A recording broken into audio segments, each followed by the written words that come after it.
And the moderator of this event this evening. But first, I want to acknowledge the event sponsors, without whom this event could not be possible. Amen? All right, so round of applause for Roland Martin, Unfiltered Digital, Daily Digital Show, Fortune School, National Action Network, Sacramento chapter, yes, Philadelphia Church of God in Christ, National Coalition of 100 Black Women, Greater Sacramento Urban League, Sacramento Black Chamber of Commerce, St. Paul Missionary Baptist Church, my sorors of Delta Sigma Theta Sorority Incorporated, the Ice Cold Brothers of Alpha Phi Alpha Fraternity Incorporated, Cultural Hub, Hawk, Green Tech, California Charter Schools Association, Valley Redemptive Church, National Council of Negro Women, and Elite Public Schools. Round of applause for all of our sponsors this evening. You know, we show up and show out when we sponsor. I love that. I love that supportive community. Now, I want to introduce you to this man. His name is Roland Martin. You may have seen him on CNN. You may have seen him on BET. You may have seen him on TV One. You may have heard him on your radio. He is pervasive. He is all over, and he is very intelligent. So he is the reason that we're having this town hall this evening. Over the course of a journalistic career that has seen him interview multiple U.S. presidents, to top athletes and entertainers in Hollywood, Roland Martin is a journalist who always has maintained a clear sense of his calling in this world. Mr. Martin is the host and managing editor of Roland Martin Unfiltered. Follow that hashtag. It's the first daily online show in history that is focused on news, the analysis of politics, entertainment, sports, and cultural aspects from the African American perspective. The first to take care of all of that from the eyes of African Americans. Yes, yes. Since 2008, Mr. Martin has been a senior analyst for the Tom Joyner Morning Show, Tom Joyner, where his daily segment is heard on more than 100 stations and 8 million people every single day. Mr. Martin has also been awarded the 2008 President's Award by the National Association of Black Journalists for his work in multiple media platforms, and in that same year, he was also inducted into the Texas A&M University Journalism Hall of Honor. He is also a 4-time NAACP Image Award winner, including named Best Host for the last 2 years. So that's 4 Image Awards. 1, 2, 3, 4. Yes. Mr. Martin is also a life member of the National Association of Black Journalists and a life member of Alpha Phi Alpha Fraternity Incorporated. Yes. He is also married to his queen, Dr. Jackie Hood Martin. She is the author of Fulfilled, The Art and Joy of Balanced Living, as well as Wedded Bliss. It's a 52-week devotional to balanced living, and the children's series, Hannah's Heart. Now, what we love the most about Roland Martin is his intelligence, his wit, his integrity, and the fact that he has maintained his walk as a Christian man throughout this entire journey, right? Right? Amen. Yes. So, ladies and gentlemen, without further ado, please join me in welcoming Mr. Roland Martin.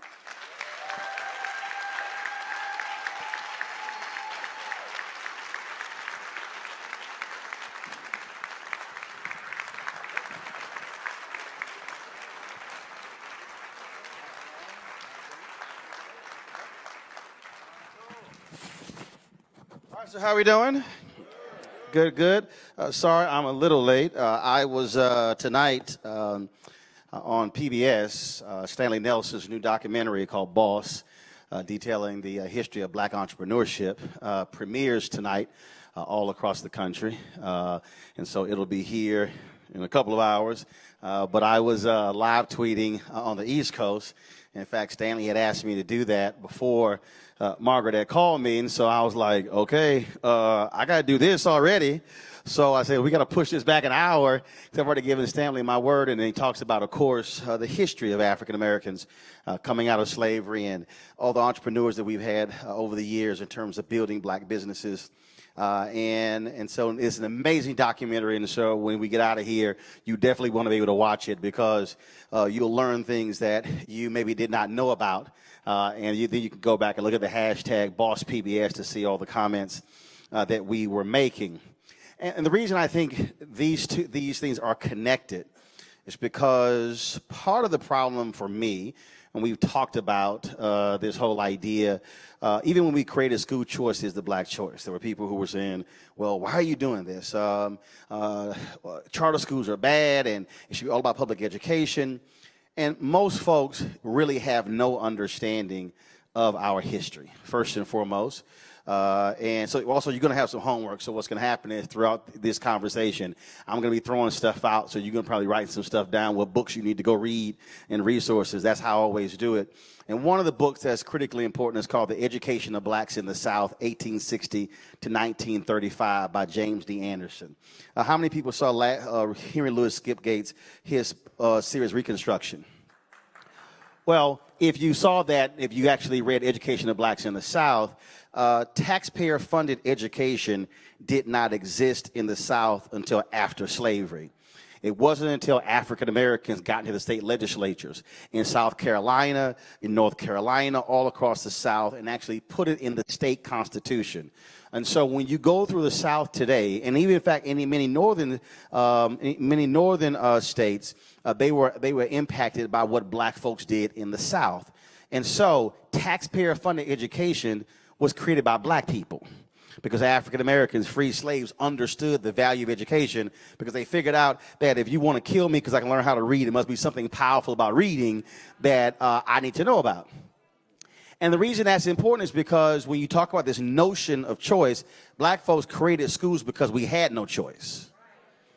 And what has happened is, and also this whole idea that black people don't care about education is nonsense, because what Anderson's research shows, and you read that particular book, that even in Memphis, 92% of all black kids were in public schools when just 40% of white kids in Washington, D.C. were in public schools. Freed slaves understood the value of education. Black people have understood the value of education since the beginning. The difference has been what kind of education we have been receiving.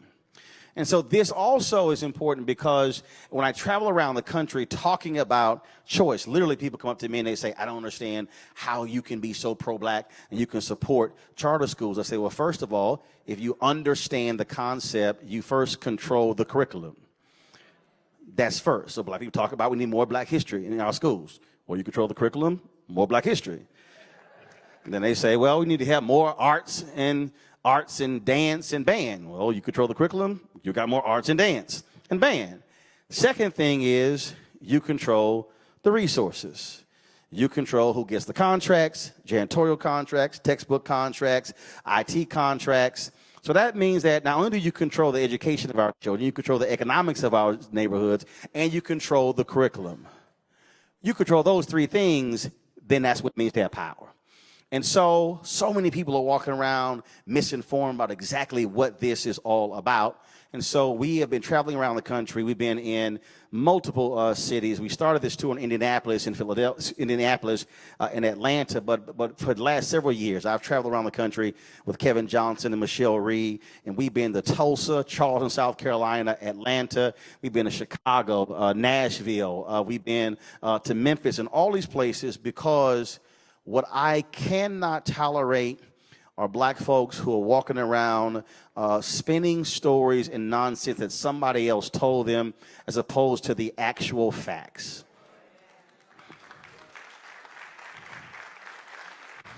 Now, I'm going to say this right now, so let me be real clear. My sister is a teacher. Both of my sisters are teachers. One was a teacher's aide. My brother also taught. My uncle was a teacher. I have numerous educators in my family, and so I don't play that game also where it's attack teachers. But let me be clear. Here's what I don't like. I don't like bad teachers, bad principals, bad school administrators, bad politicians over schools, and I don't like bad parents. So I think we covered everybody bad. Because we have to be real honest. And tonight is about being honest. But also, here's what I don't like. I don't like bad charter schools. I don't like bad traditional schools. I don't believe in the concept of charters. I believe in high quality education where our kids are getting educated. The charlatans that are in this industry, I want thrown out. I don't want people in this industry who have two schools and paying themselves $400,000 and they can't buy textbooks. And so part of this national initiative is not just to talk about charter schools, but it's also to empower communities to say, how can communities create more charter schools that are built from the ground up, high quality from the beginning, meaning strong curriculum, strong finances, strong boards, and strong leadership. And so it's also why we are doing this. And so I just want you to understand what is happening across the country. So this wasn't just something that, oh, let's just pop in and have this event. When Margaret called a couple of weeks ago, we said, hey, we can do this, and we'll talk about the bill that's before the state legislature. Because what you also, and let me also be real clear, that one of the greatest detriments as far as I'm concerned across this country is to see black state legislators, black city council members, black county commissioners, African Americans who are in Congress, who are some of the most ardent opponents of charter schools, yet they are representing constituents who have some of the worst academic records in this nation. That, to me, is an abomination. You cannot be a legislator with schools in your places where 70, 80, and 90, and nearly 100% of black kids are not reading on grade level, don't have math scores on grade level, and yet you're blocking another way for them to be educated, yet they're the same people who are sending their kids to private schools. So I'm going to say this before I introduce. If you meet any state legislator and they oppose charter schools, ask them where they send their kids. Because if they don't send their kids to public school, then you say, oh, you got your kid in the private school, but you want all of our kids to go to the same schools that have been failing. And trust me, that's going to have a different conversation. And I have no problem fronting people. I ain't got no problem. Look, I got a simple philosophy. If you're black, you white, Latino, don't matter. If you do good, I'm going to talk about you.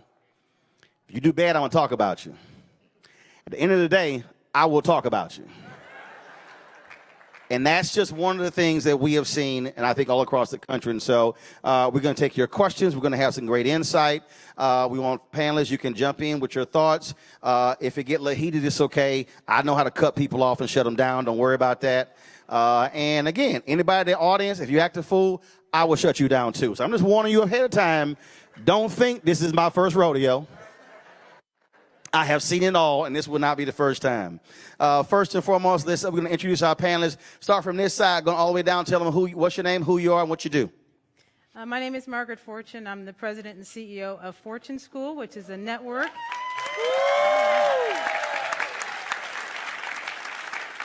Which is a network of public charter schools designed to close 7, designed to close the African American achievement gap by preparing kids for college starting in kindergarten. Cool.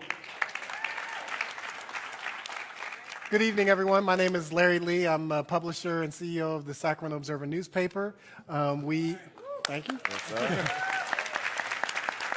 the Observer has been publishing here in Sacramento for 56 years and are one of the charter. We are the charter publication with Fortune School on their efforts.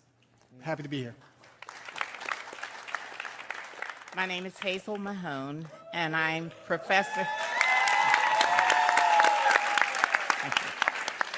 I'm professor emeritus at California State University, Sacramento, and I also run a college prep math and reading academy where I take kindergarten now through 8th grade students to the university because they are behind in their reading and math, and we want them to get used to going to college. So we have our classes right on the college campus.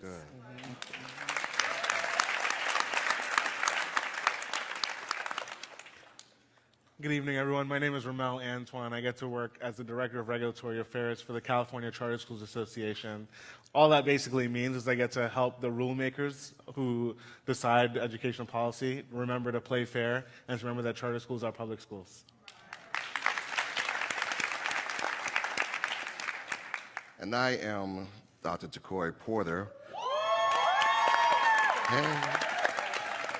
pastor of the Genesis Church in South Sacramento, and also the president of the National Action Network chapter here, founded by Reverend Al Sharpton. I'm glad to be here. All right. Also, we're live streaming as well, so we are streaming this on my Facebook, YouTube, and Periscope channel, so you can share that with folks if they want to see what's going on. Somebody can't make it, tell them they can actually watch the stream. So let's start this way. First of all, I want to start with you. You said something critical. You said charters are public schools. That's right. It is amazing to me, everywhere I go around the country, there's this debate between public schools and charter schools, and I'm going, idiot, it's the same thing. It's sort of like all these white people walking around saying, I can't stand Obamacare, but don't mess with my Affordable Care Act. It's the same thing.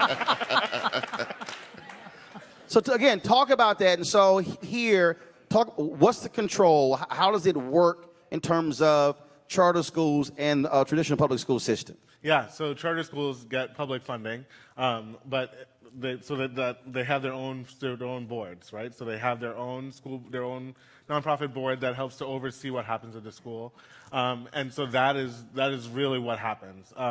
But in exchange for that freedom, or for that funding, they get to have freedom over their curriculum, over all the day-to-day operations, all the things that Roland talked about in the beginning. Those board meetings are open and public to everyone who wants to be there, and people can have a say in what happens at that school because, again, it is a public public school where everyone can go, where everyone who wants to go can have an opportunity to go, right? So in any charter school, they have a certain amount of seats, and so if 100 seats, let's say, and 101 students want to go, there's a public lottery. That lottery is open and transparent. And It's for all 100. all 100. All right, Yep. so it's not like, okay, because again, one of the things we hear, you cherry pick, you pick the best students. The way it works is, it's literally a lottery system. You don't have a control over who wins those slots. Correct. Yep. And so that is the part of the oversight. And then additionally, they're accountable to the public. So you talked a little bit about accountability, and I wanted to just really touch base on that really quickly. Charter schools, every 5 years, have to prove their worth, have to prove their academics, have to prove that they're fiscally solvent, have to prove that they're meeting their community promise. And if they're unable to, then ultimately they have to close. And that is So 5 years. So 5 years. So let's say you go 5 years and you're not hitting those benchmarks. What happens? your school has to close. Meaning you're out of business. You're out of business, yeah. Now, but you have traditional schools that can go 20 years Yes, sir. Yep. and they're still in business. Yep. Again, and the reason that's important because that's one of the lies that trust me, everywhere around the country, people go, oh, there's no accountability. They can just do whatever they want. And I'm going, yeah, but that school, we know they've sucked for 30 years and they're still in operation. And it's this whole game that's actually played there. So we got in terms of the issue, in terms of how that works, and accountability, Mark, you, in terms of where do we stand now? What is happening legislatively in this state when it comes to charters? We saw there was a strike in Los Angeles that was eventually settled. That strike really was about charter schools. There was a strike of teachers in West Virginia. A huge part of that was about charter schools. What you have is you have people across the country who all of a sudden want to make charters the enemy. By the way, how many kids in America, you can guess, attend charter schools? Somebody said, what did you say, 80? 8%. That's way too high. Yeah, probably something like 3%. No, it's not. No, seriously. 3%, 10%. It's really 3 million kids. 3 million kids go to charter schools. About, 4 or 5? It varies right now. So here's what it gets me.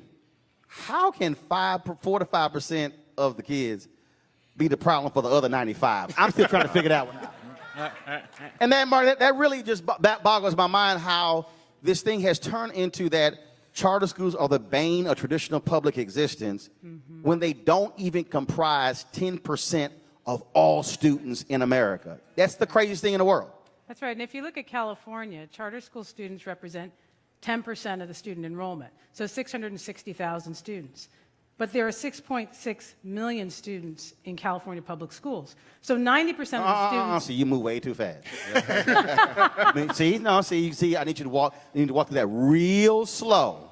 So in the state of California... That's right. Charter students make up how many students? 660,000 students. And how many total kids in California are in public schools? 6.6 million. So 90% of all kids in this state go to traditional public schools. That is correct. But charters are the problem. Right. Doesn't add up, does it? So you asked me about what's happening in California's legislature, and there are a slew of bills in the 1500 series.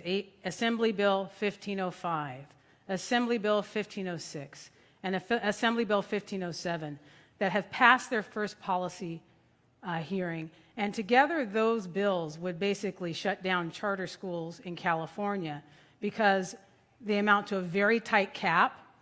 That's what Assemblymember Kevin McCarty has authored in AB 1506. It also takes away appeal rights for charter schools.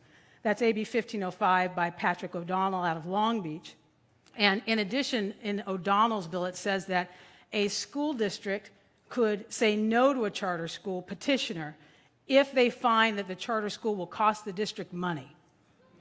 Well, current law says that the number one consideration for charter schools is academic achievement.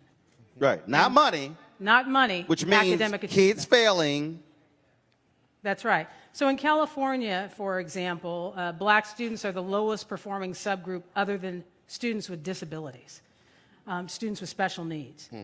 So there's students with special needs and black kids. And then there's everybody else. Black kids get suspended at 3 times the rate of white kids, and the studies show that oftentimes it's for the same behaviors. The system just reacts differently to African American children. And so charter schools have been a way within the public school system for families, African American families and all families, to have choice. But it's particularly important for African American families because the district-run schools have so underserved black students, and unless you're a data denier, the data is irrefutable that that's the case. And yet in the state of California, black kids are not actually considered a high needs group under law. So, you know, it's interesting that black people can even be oppressed in a blue state. By the people. Oh, y'all can clap on that one. Y'all can clap on that one.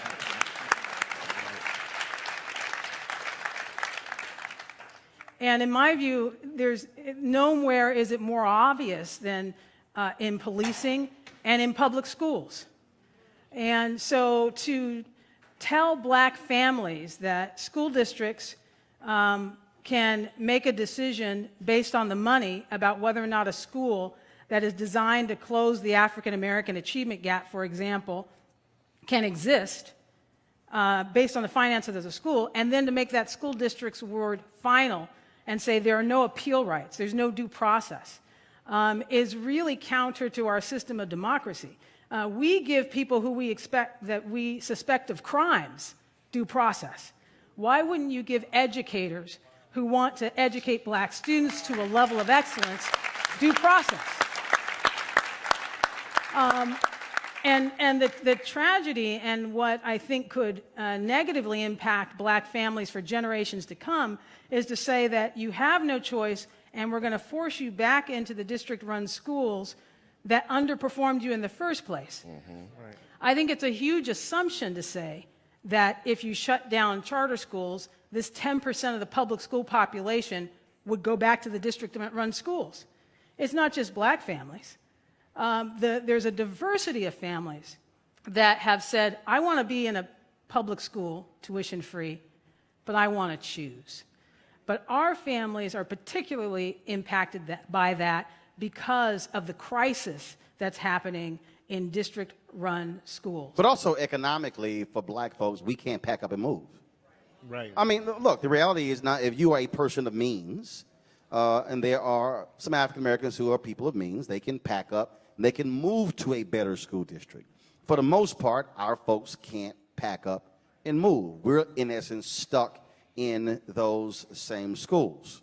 And then when you talk about a charter coming in, that's focused on, again, educating our children. It's about giving them those parents those particular options as well. What is the response from, because last time I was here, I actually spoke to, well, the previous time, to the Black Caucus here. What is the response of the Black Caucus? What are they saying? What are they doing? So I have to take my hat off to Dr. Shirley Weber. That's right. Just the mention of her name elicits applause because she is the current president of the California Legislative Black Caucus, and Dr. Weber has a background having been a school board member. She has authored legislation that is sponsored by the California Charter Schools Association to add black students to the local control funding formula and acknowledge them as a high needs group. Now, the current state of the legislature tells you why it's not enough to have the Black Caucus, because Patrick O'Donnell, the chair of the Assembly Education Committee, just denied her bill a hearing outright. It was supposed to be heard tomorrow, and now it's not going to be heard at all. Now, What's his name? His name is Patrick O'Donnell, and he's the chair of the Assembly Education O'Donnell. Committee. O'Donnell, that's right. Okay. So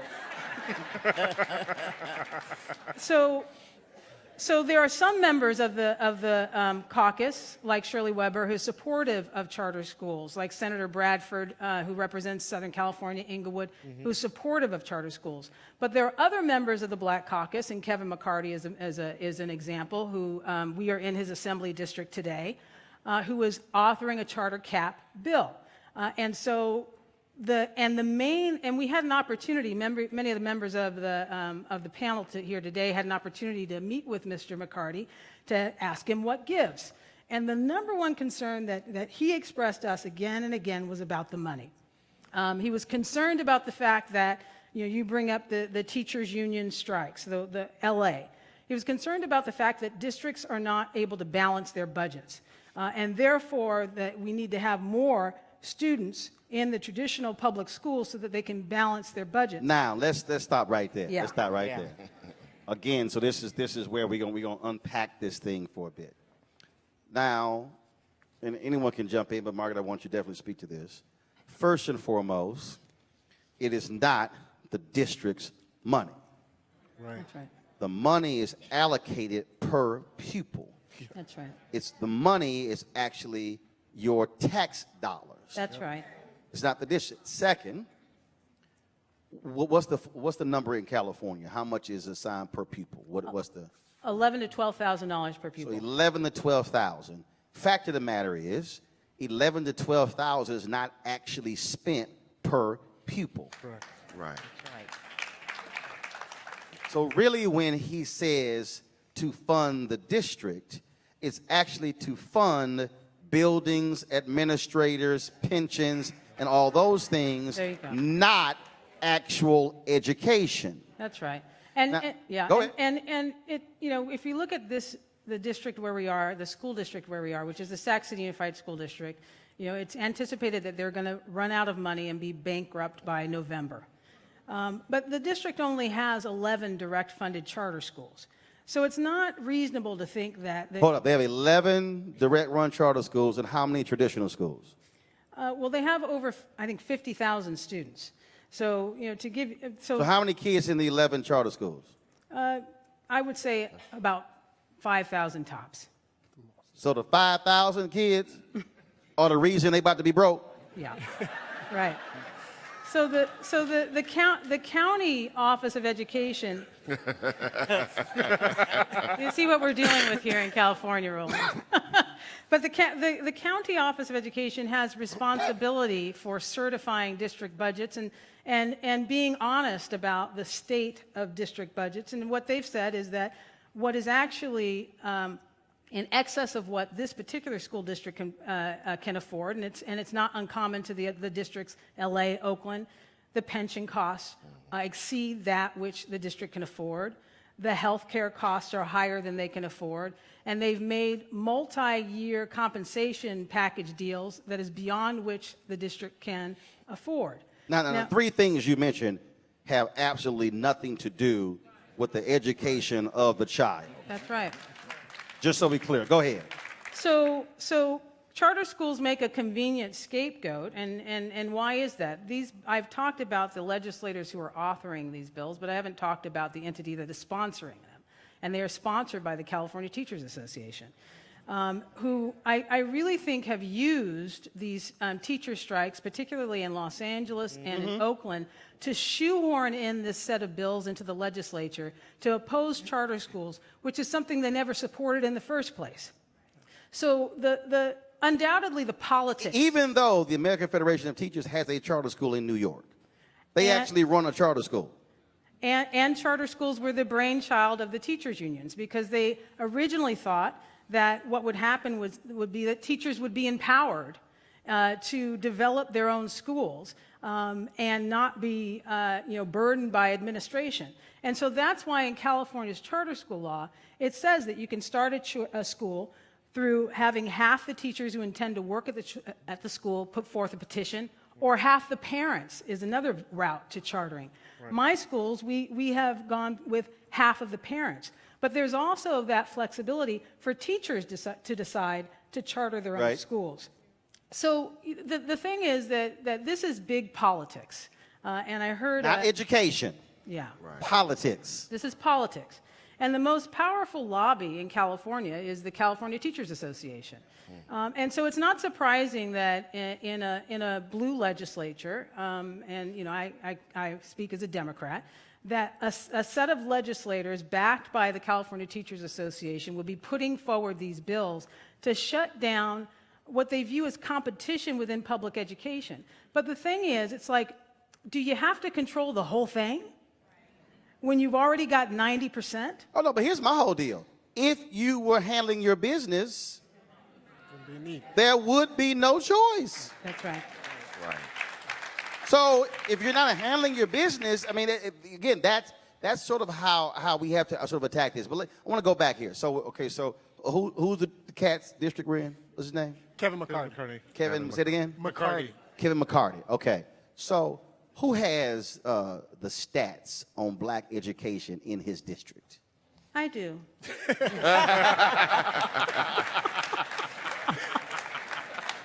Because again, and here's, follow me why this is important. When Kevin Johnson, Michelle Reed, when we were in Atlanta, what Kevin did was we put up the grades. So typically we said, what are the two black high schools? Typically in most areas, two black high schools. Then you have 4 middle schools. Then you have 8 elementary schools, and they all feed into one another. And so we put on the wall, we showed the 8 elementary schools and the grades of the 8 black elementary schools, and they all were Fs. Then we showed the 4 middle schools.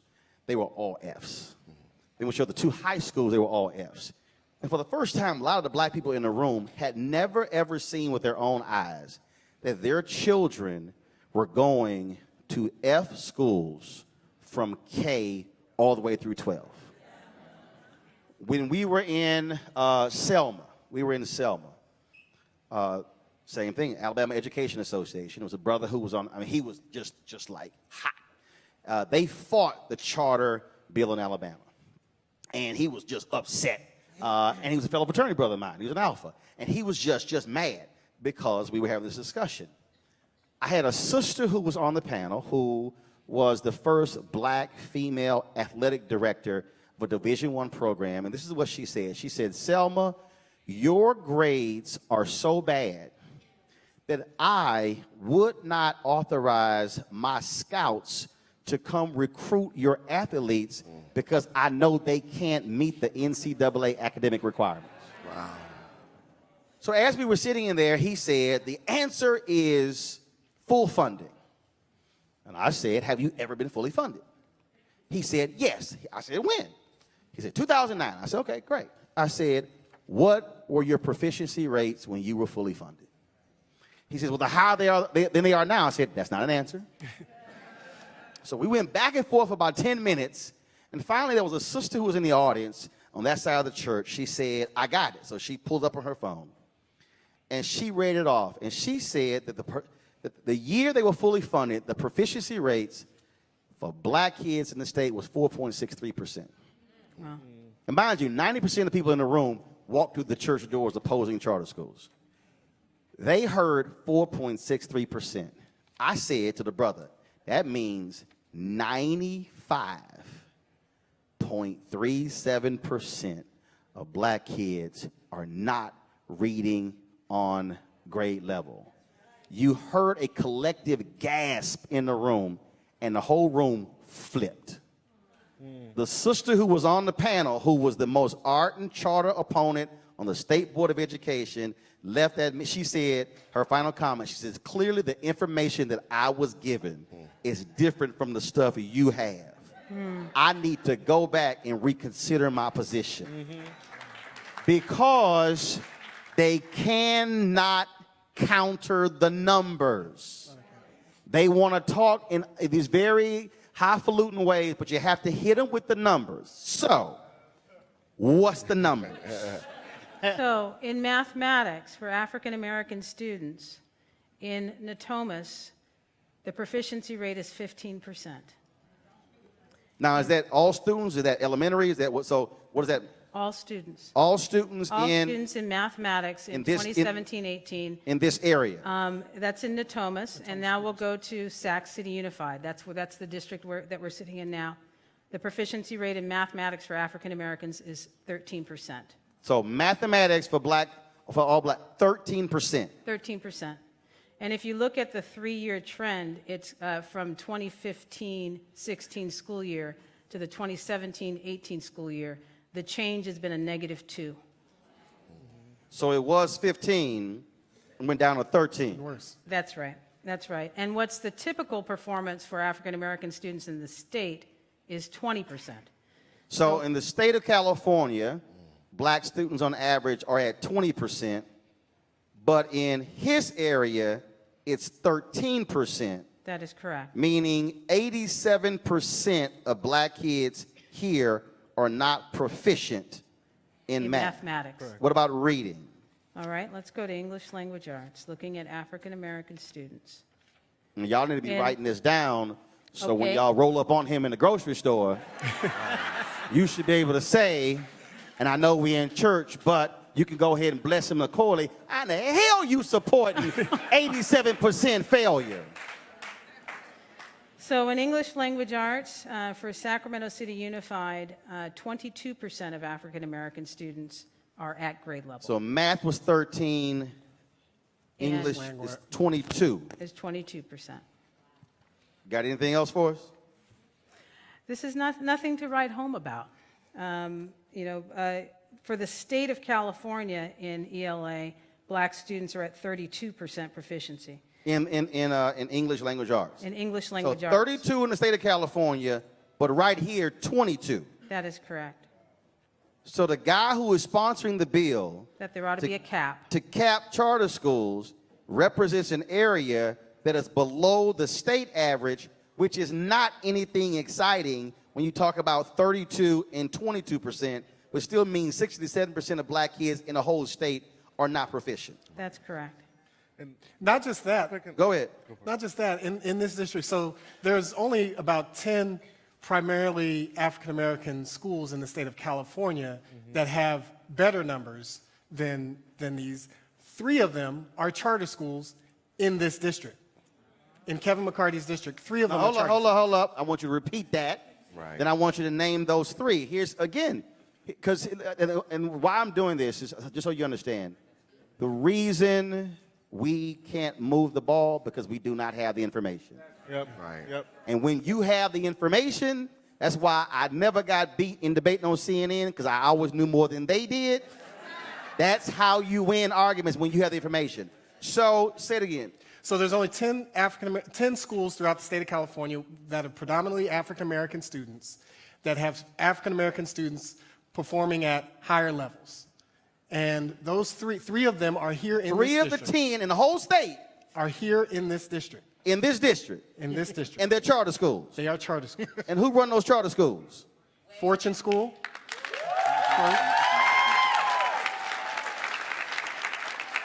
Oak Park Prep. And St. Hope Public Schools. Okay.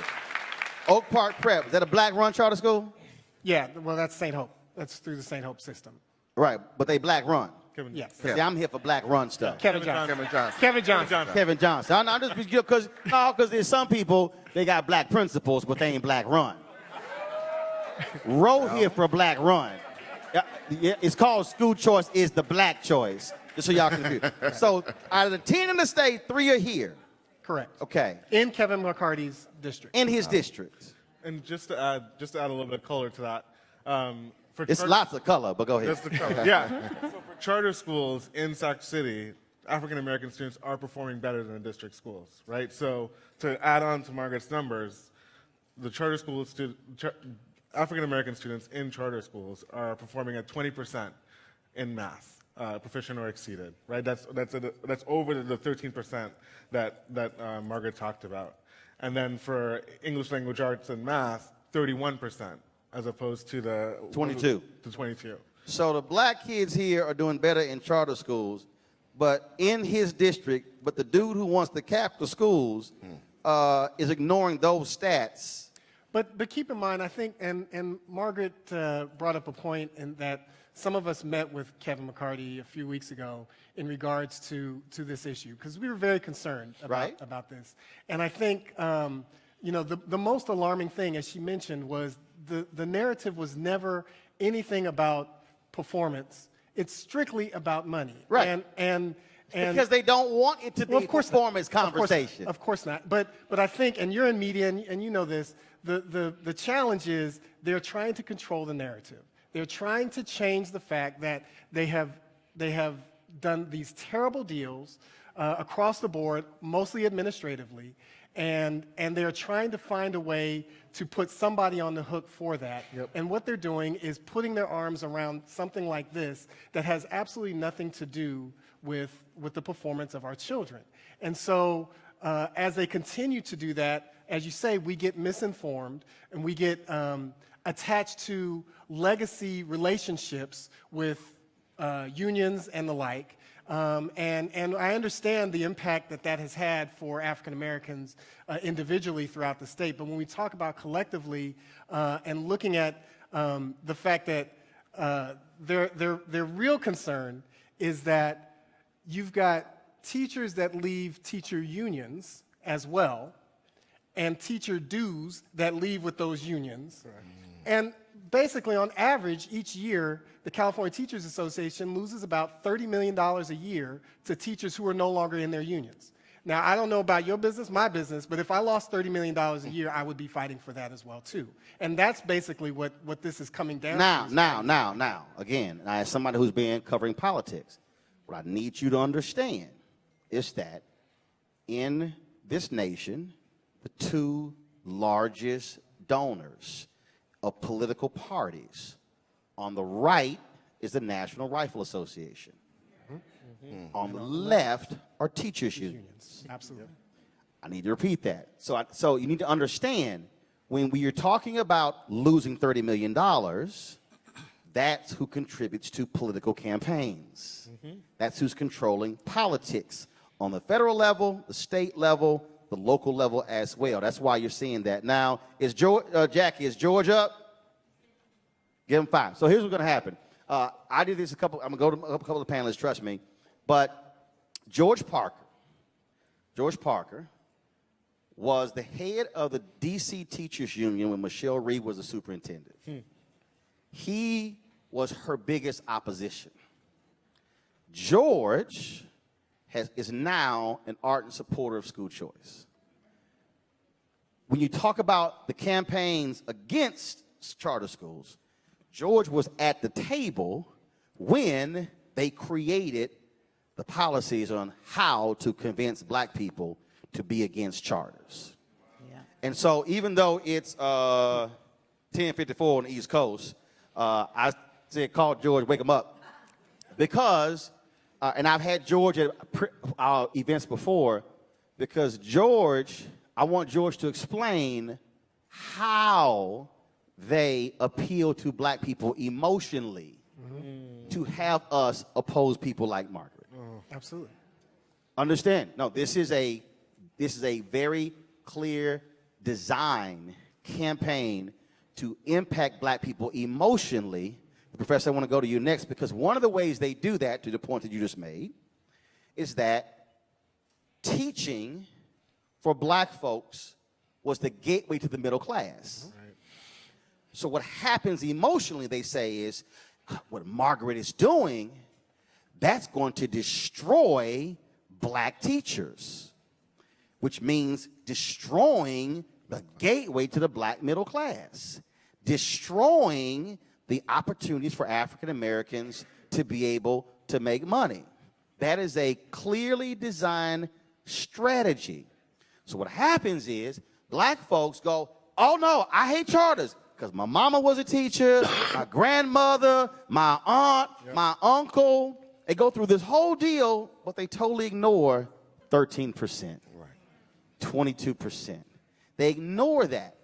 And Doc, the problem here is that when you hear those numbers, you have an impossible task, because you're at the end of the education process, and if you have a kid who's black and only 13% are proficient in math and 22 in English, that is a recipe for failure for them going to any community college or four-year school.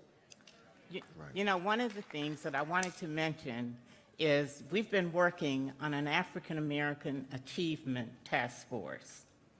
We have 9 students in the year 2017 who were eligible to the UC system, who could go to the university, not a community college, not a state college, but the university system. 9 From out of this district? Sacramento City Unified School District. 9? 9. Only 9. How many black kids graduated? How many do we have? Oh, Kim, how many do we have? Black students who graduated in Sac City. 22 grad? Just Yeah, 16, 17. We had 9 students. No. I want to. How many black students graduate on an annual basis? So let's say in that class. So let's say 2,000 graduated. Okay. Out of 2,000, only 9 were eligible. Yeah. Only 9 were eligible. And 9. And we call parents in and we call students in. Black parents and black students. Black parents had never heard of A to G requirements. right. Black students didn't even know what you were talking about.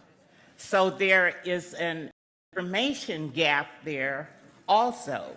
And I was in the meeting. But I bet them white kids in Long Beach in O'Donnell's district Yeah. know about. Right.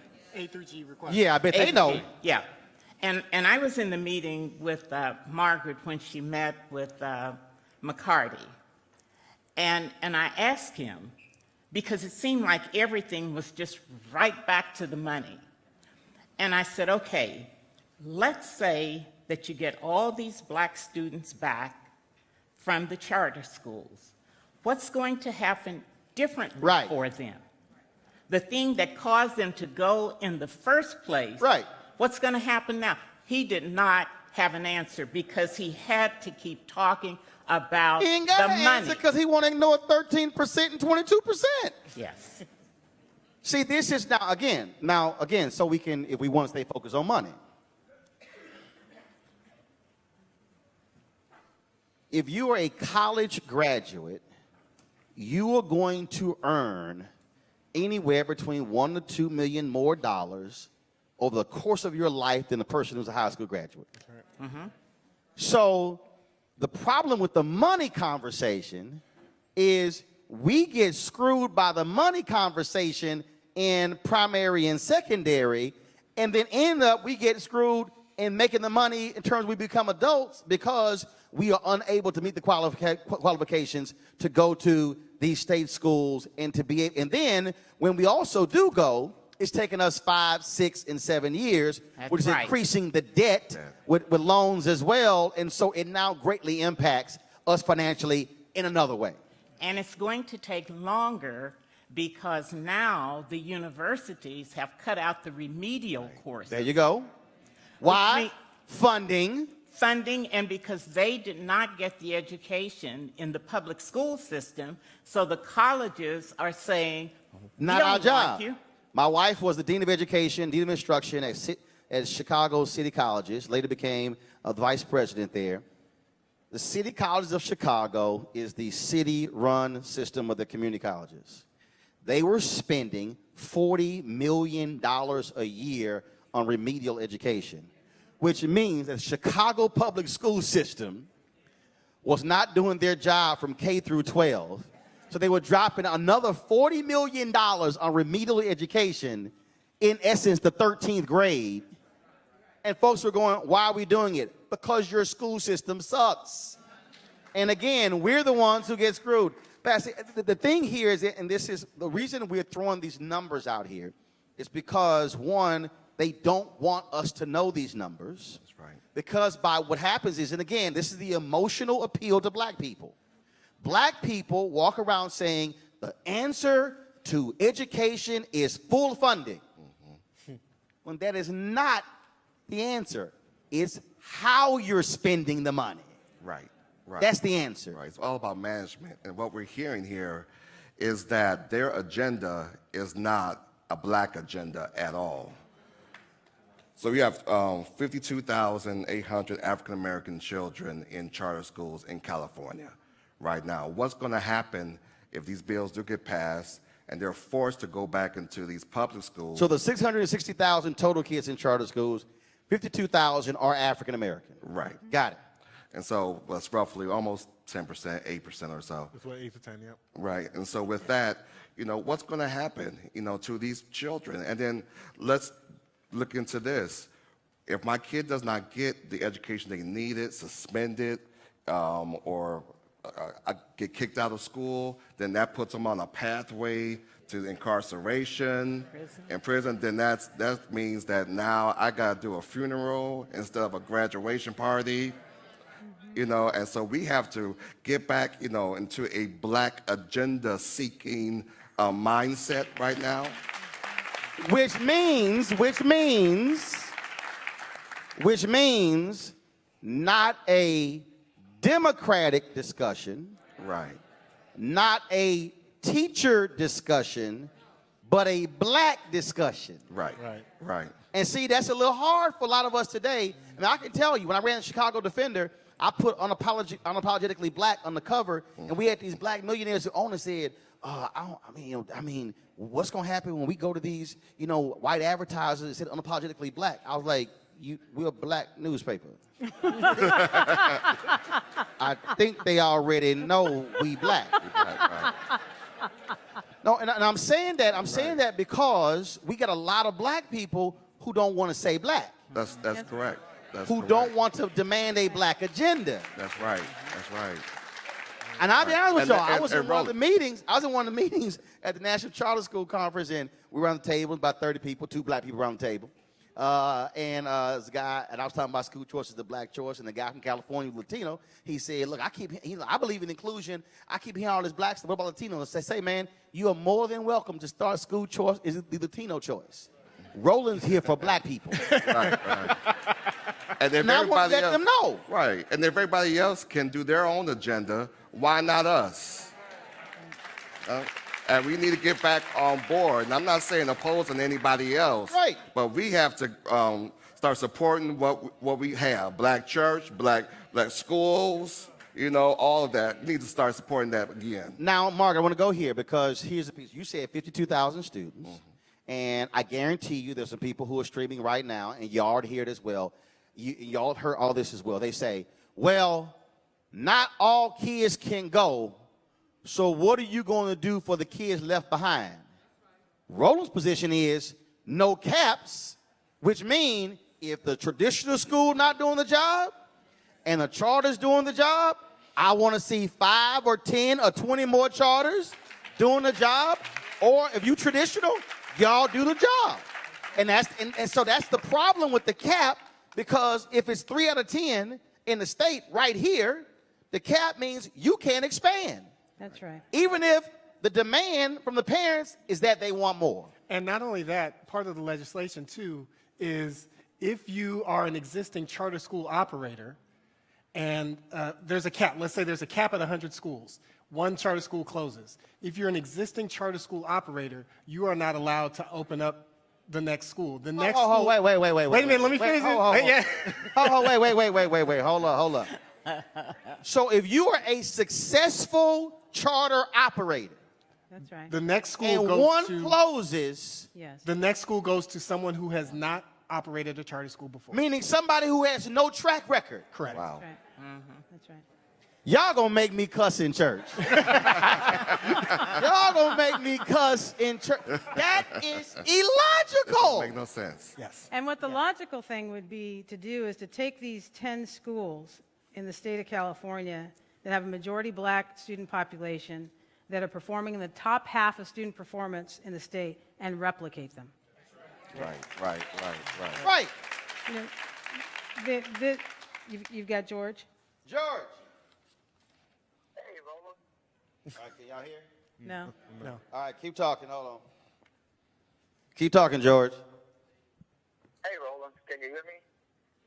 Yes. Yeah. Yes. All right, George, so I want you to do this here. I want you to explain to people what was it like sitting at the table when y'all were crafting the anti-charter deal, and how y'all were trained to appeal to the emotions of black people. When you say y'all, you mean when I was a union president? Yep. Well, I mean, I think that as a part of our communication as a union, I think we were very, very effective, I think, as unions. Unions are, first of all, by their nature, we as African Americans look at unions as always organizations that are there for our protection. Because, you know, during the civil rights movement, for example, unions helped to support wage increases and all for African Americans. So we have a lot of faith in unions. But when I was union president, a lot of what we did as unions were not necessarily in the best interest of children, but were in the best interest of our own political power. And our number one interest was that of performing our role as union leaders. One of the things that we were always better at than the so-called reformers, and that is we knew how to use black emotions because we learned how to paint charter schools as kind of anti-black.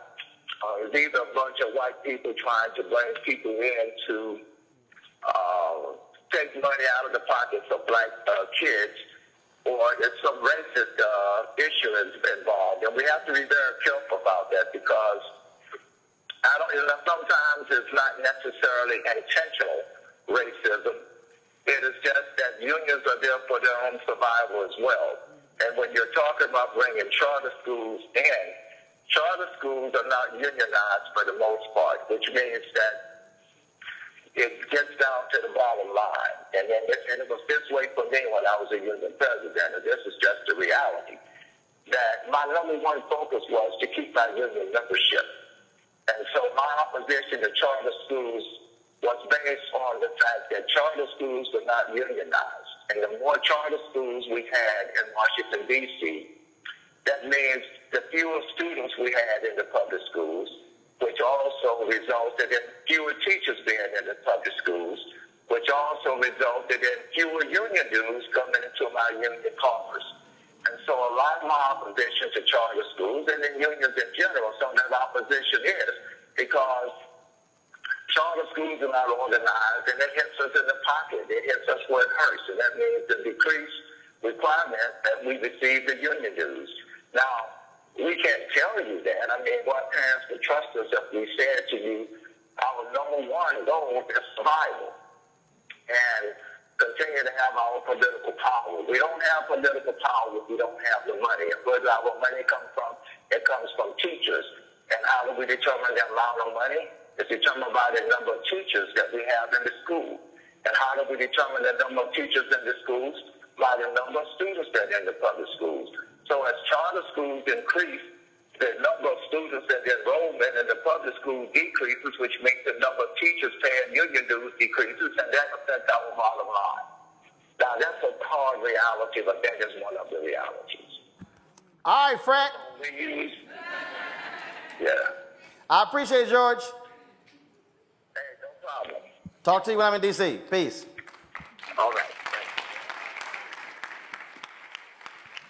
Now, the reason that's important because you need to understand strategy. And let me be perfectly clear. I'm not against unions. AFSCME is a big supporter of my digital show. So this is not an anti-union conversation. What this is a student conversation because this is about the reality that our kids are not getting the high-quality education they need, and we should be the ones demanding it. Margaret, go ahead. There are 2 points I want to make. One is you often see a divide on this issue with the certificated employees union versus the classified employees union. Because the classified employees unions are actually sending their kids to the schools that are underperforming. And so they want to have a conversation when it comes to charter schools that includes a discussion of academics because they're talking about their own children. Yep. Right? We're talking about people of color that are employed as the janitors and the instructional aides and the food service workers whose kids are going to the schools. So to have a conversation about whether or not a charter school gets approved based on the finances alone does not serve their best interest because their children are going to the schools. That's one point I want to make. The second point I want to make is that it is true that the vast majority of African American students are going to be educated in district-run schools. And so, in my view, what we should be doing as a black community is holding everybody strictly accountable. Right. You hold the public charter schools accountable, and you hold those district-run schools accountable. And there are parents that have said, you know what, time's up on this. And those are the parents that find their way into charter schools. Yep. And at some point, we do have to say, time's up. My parents are educators, and their parents before them were educators, and they come from the South, and so they were the people who raised up the rural one-room schoolhouse, and their schools were performing because those were the only schools we had, and so you had people with doctorates teaching in the public school in front of our black kids, which is the same reason why prior to Title IX. You had mostly women who were teachers, women who actually wanted to be doctors or lawyers or scientists and engineers, but they couldn't, so they went into teaching. So after Title IX, you had a huge gap for actually you still have it since Title IX, the quality of folks in the classroom, because you really had these really high quality people, to be perfectly honest, did not want to be teachers, no disrespect, but that was the only choice that they had. And so now the industry is trying to figure out, well, now how do we get these high-quality folks to become teachers, which is forced signing bonuses, changes in pay structure, because the old adage of teach for 40 years and get your pension ain't appealing to a generation today who wants to get paid right now. And I will also say, Roland, the mission motivates people to work for schools. 44% of my teachers are African American. It's the mission that is driving them to me, because we talk about black children and we don't change the subject. And we have a specialization in this work, and this is hard work. And we study this work. It's not by accident that we have the third highest performing majority black school in the state. It's by practice. It's by rigor. It's by high expectations. So what you're doing here is what Eva Moskowitz is doing in New York City, which is why Success Charter Schools has 20,000 folks on the waiting list. Steve Perry's school, they had several thousand people on the waiting list. The argument that I keep making, Romel, is that if you did not have thousands of people on a waiting list, then I understand the point. But there's a reason thousands of people are trying to get into high-performing charters, because they know where their kids are going, and they're saying, I don't want that for my kid. Yep. That's what they're saying. Absolutely. So let's now shift, because the other pieces is here. You have to mobilize and organize. Yes. Right. So how are you mobilizing, organizing people here to counter that state legislator and to let Sacramento know you are failing black people, and we're not going to take it. So now let's talk mobilize, organize, because there's one thing to complain. Right. Now the other thing is, how do we shift to mobilizing and organizing? Let's talk about that. So tomorrow there's a hearing for Senate Bill 756 by Senator Elena DeRazzo. She's a Democrat out of Los Angeles, and she's got a charter moratorium bill.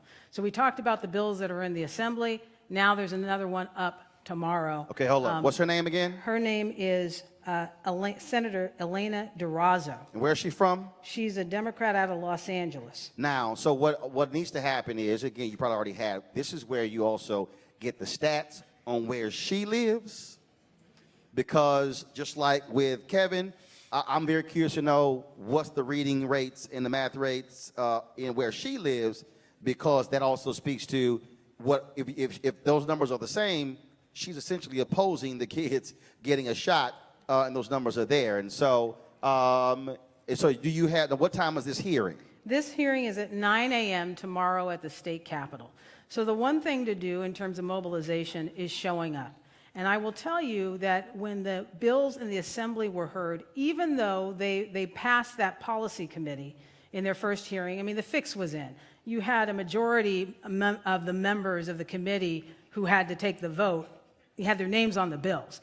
So everybody knew what the outcome Right. was going to be. But when 500 parents showed up, and they showed up at a ratio of 20 parents to one red-shirted teachers union opponent or a proponent of the bills, it had a tremendous impact because the testimony in opposition from the parents and their children went on for hours, to the point where, at the beginning of it, they were kind of smug, right? And then it just kept going.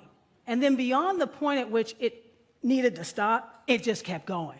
And the people, and when you looked out into the hallways of the Capitol, people were lined up like they were waiting for a roller coaster ride. And if you were there, you know that it smelled like a locker room. I mean, that's the kind of activism that we need. We have to show up on the day of Right. and testify. That's one way of doing it. And then there's letters to the legislature. So I'm curious to know on a state level, who is there an entity that is leading that mobilization organization in California? Who is it, and how can folks access them? So it is the California Charter Schools Association, CCSA. We are the lead of organizing all of these efforts. Margaret has been essential in driving us forward, making sure that we don't change the subject, and making sure that we keep all of these things firmly in our vision. So just go to ccsa.org, and the first link is Take Action Today, and you can sign up for alerts, text messages, emails, lets you know exactly what you need to do and when. The system's easy. You get to go in. You can text to your representative's office. You can write letters. You can call. You can do wherever you're at. We can meet you there. We need everyone. Pastors, what is happening? Well, what we're doing is through the National Action Network, we are partnering with CCSA and Fortune. We were there last week with them doing a press conference, opposing the bills there. And so we just need to show up again, like Margaret said, show up, partner with the CCSA. Also go to their website. You can go to the network website. We're national, but we're statewide as well. So statewide. But how many pastors? I need a number. How many pastors have you organized and mobilized? And of those pastors, how many have committed a certain number of church members to be a part of this? So what I'm looking for, Right. 20, 30, 40 pastors, 400, 500, 700, 1,000, 2,000 How many pastors people. in the room right now? How many pastors in the room? All right, we got. If you're a pastor in the room, stand up.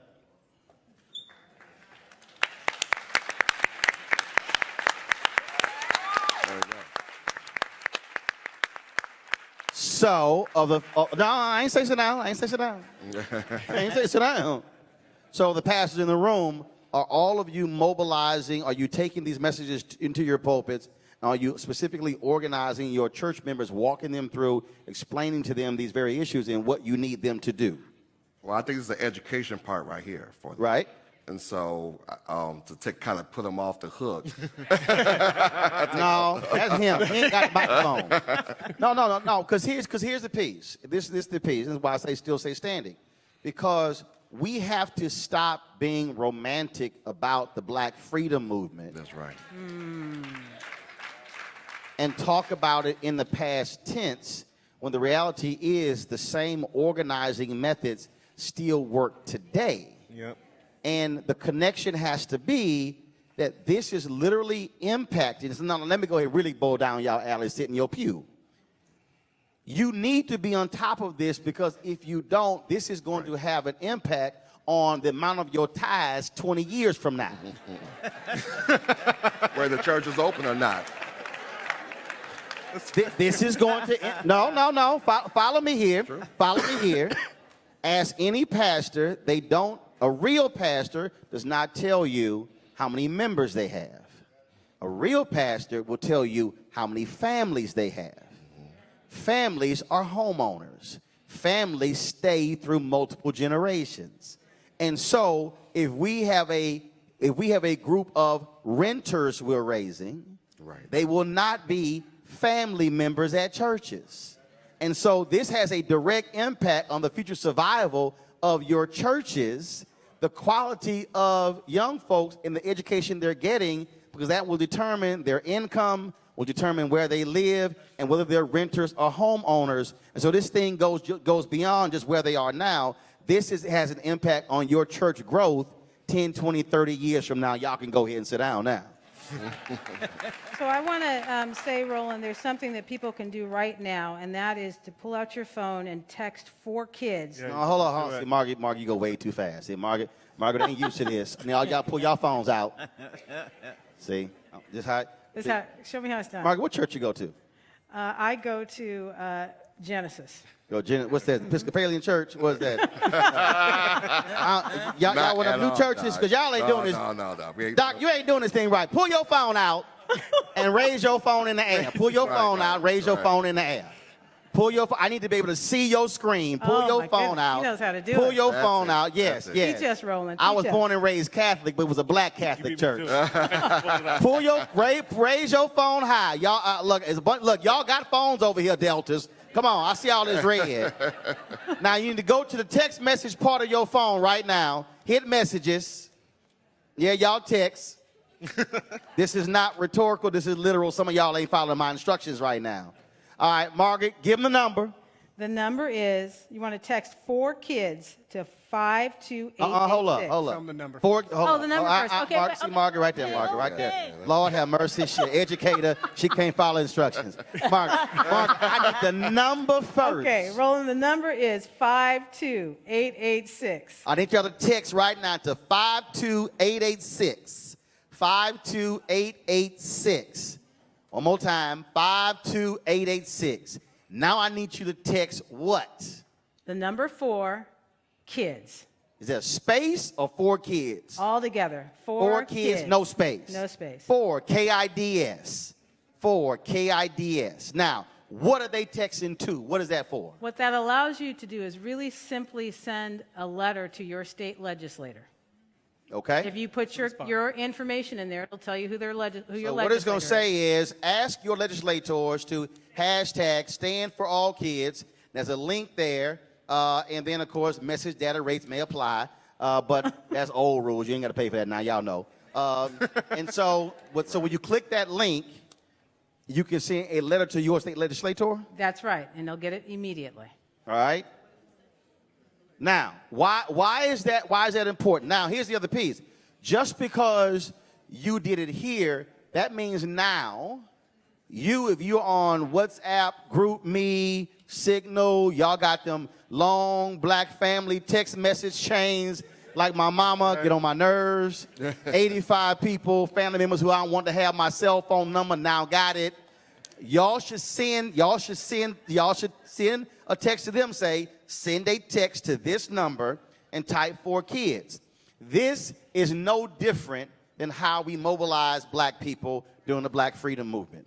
We're simply using technology. You can go to your social media pages, your Facebook page, your Twitter page, your Instagram page, your Tumblr page, your Snapchat page, all LinkedIn, all of them, and send the same thing because we have to mobilize people. Now, you say tomorrow, hold on one second, Doc. No, you said the hearing at 9 a.m. tomorrow. 9 a.m. tomorrow. How many people do you already have accompanying you to that hearing?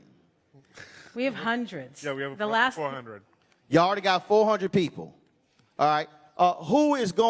Anybody in here, you've already signed up to go to the hearing tomorrow? Raise your hand. Okay, a few hands, so put your hands down. Who in this room would like to accompany Margaret to this hearing tomorrow? Okay, how should they sign up? What should they do? Wow. Yeah, so they should go to the CCSA. This is an interactive thing. This is good. Okay, Ramel, you need to help me out by looking up where it is on ccsa.org, where you sign up to go. Now, here's how we're going to do this thing. When this thing is over, all y'all who want to go to the hearing tomorrow, y'all going to come to this side of the stage. Y'all going to come right over here.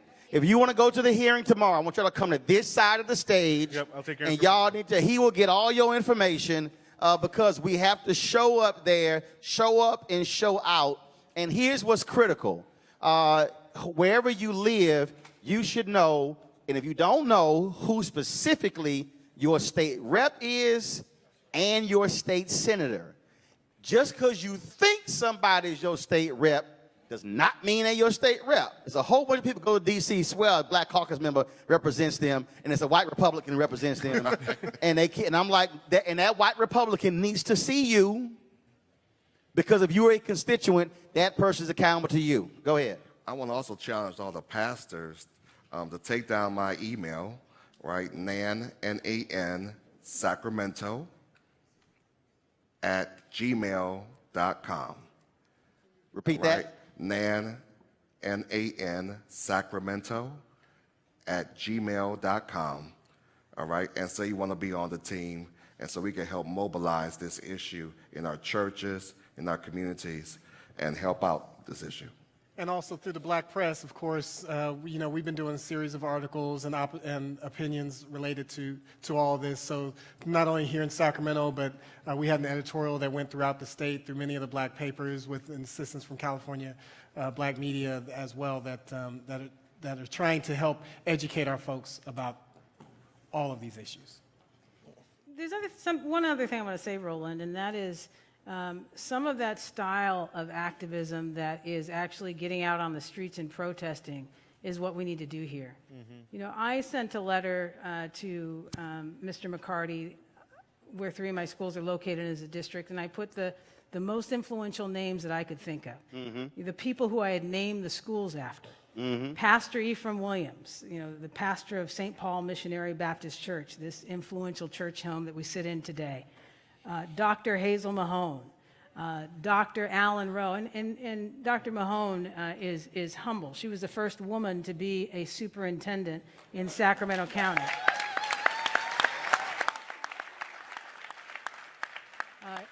Dr. Alan Rowe, who is the founder of University College Action Network and has gotten 15,000 kids in the scholarship dollars to follow to historically Black colleges. William Lee and Larry Lee, the publishers of the Sacramento Observer newspaper. The point is that I got wet signatures, and you know I had to go around to get those wet signatures. And we dropped it off in Kevin McCarty's office in person and through his electronic process, and we still didn't get a meeting. The only reason we got a meeting is because I brought a group of activists, including the clergy, in front of his district office, and I screamed my lungs out. Now, we train our students that if you do all the right things, that you'll be treated with respect. We train our students that if you do all the right things, you'll be treated with respect. But the fact of the matter is, for me to get a meeting from Kevin McCarty, who's a member of the California Legislative Black Caucus, I had to take my Black female self with a Harvard degree and a Berkeley degree and scream my head off to just get a meeting. And magically, by the time I turned the corner, I got a text from Kevin. I'd be happy to meet with your group. But it wasn't enough to have Pastor Williams' signature on a piece of paper. So what we're talking about, these convenient ways to be active, you can do it right now. Right. It's actually not enough to move the issue. I want Simeon Gant to stand. He is my mobilizer.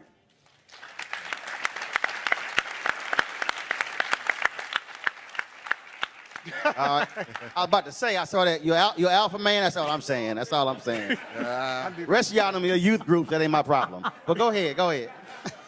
He is my organizer. And if you are interested in getting involved in more active ways, in more grassroots ways, demonstrating, having the protest on the sidewalk that we are so used to Reverend Al Sharpton doing, right, and created a model for that for us, then I want you to go to Simeon after this, and so he can connect your name, because we are going to continue to be active, and it's going to be an inconvenience. And I will tell you that the people who are the best at this, the best teachers of how to do this disruption, are the teachers' unions themselves. Yep. Right. If they want you to know that they have an issue, they're going to be out in the streets. And that's the same place that Black people need to be, not only when our young men and women get gunned down in the street. That's right.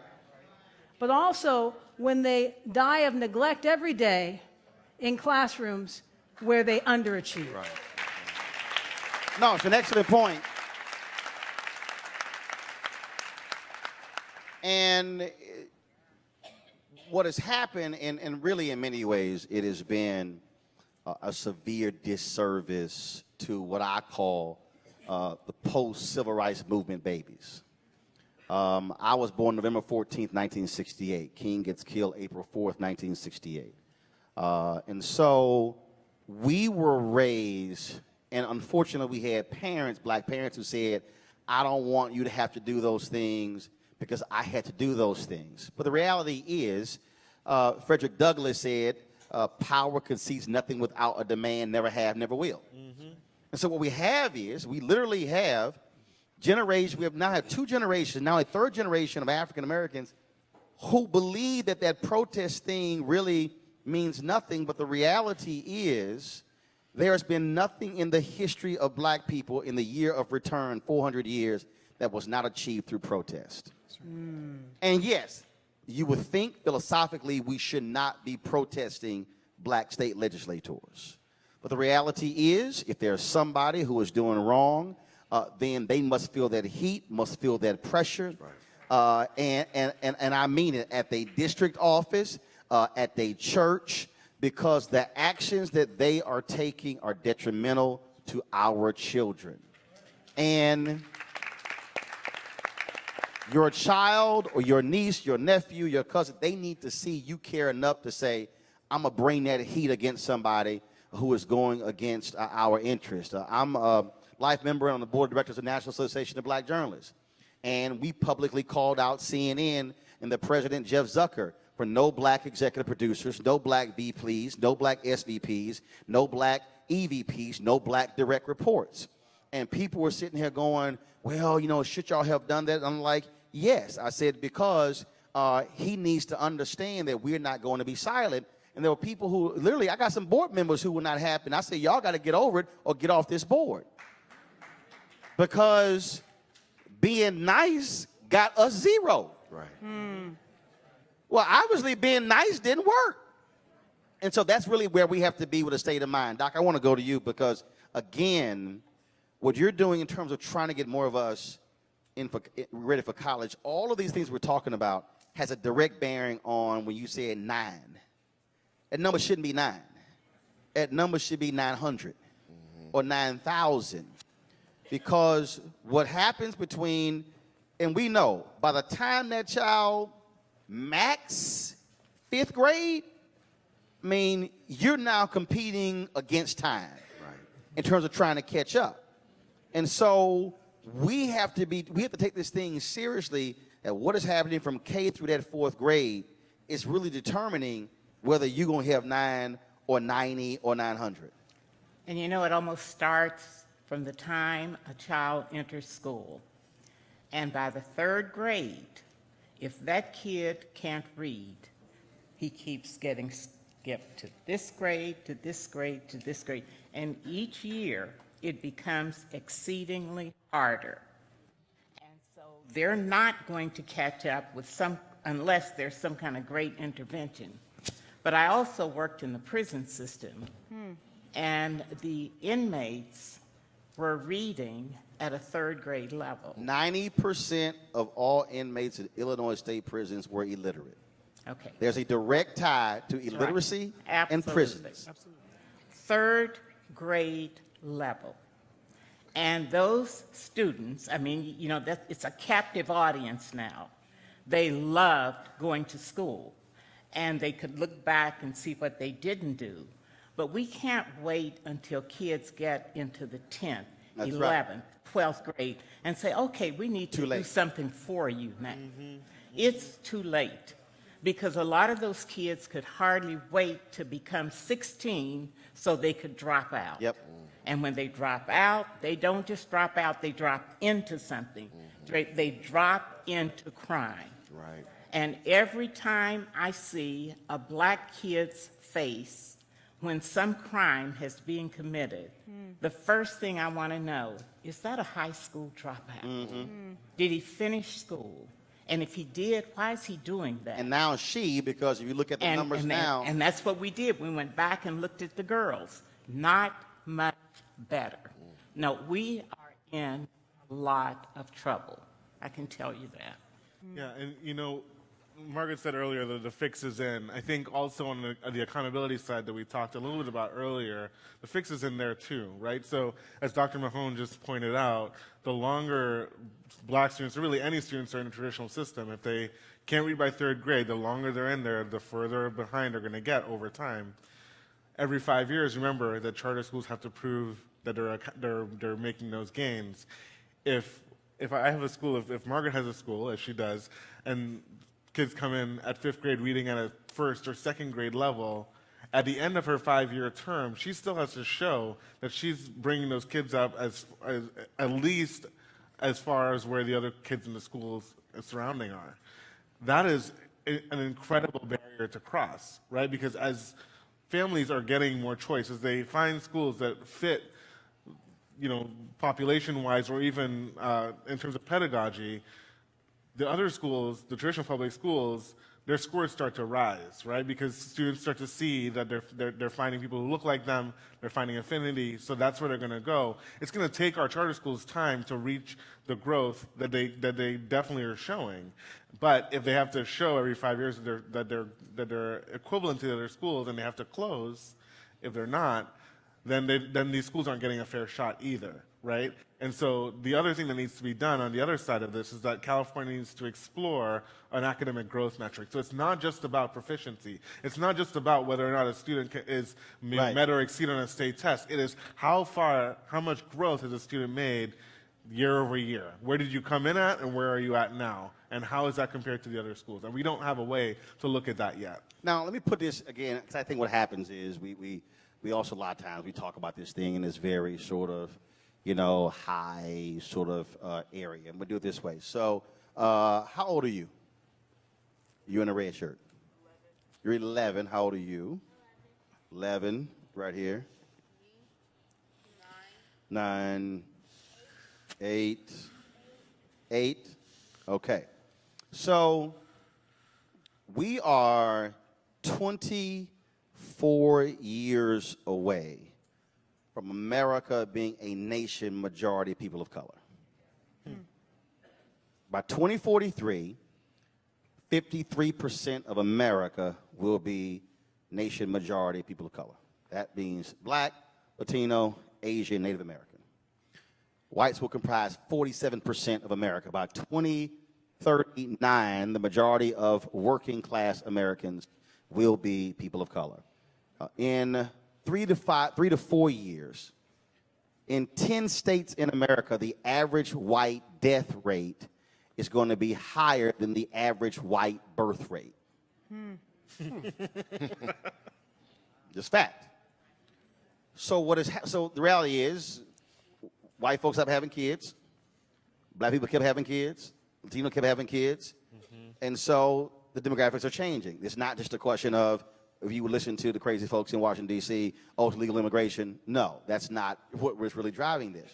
America is shifting from a majority white nation to a nation as people of color. The problem is, unless we confront this very issue today, in the next 24 years, we in many ways are going to be like South Africa. When I interviewed Winnie Mandela talked about the high unemployment rate of Black South Africans. And she said what people forget was the children were protesting during apartheid. They were fighting apartheid when they should have been in school. Now, apartheid is gone. They're now adults. Now they're illiterate. So they're now dealing with that and then they're birthing children who are likely going to be illiterate. So the issue that we're facing is that if we don't treat this as the most important civil rights issue of our lifetime, then in 24 years, when she's 32, when he's 35, we're going to have another generation of kids in the exact same position.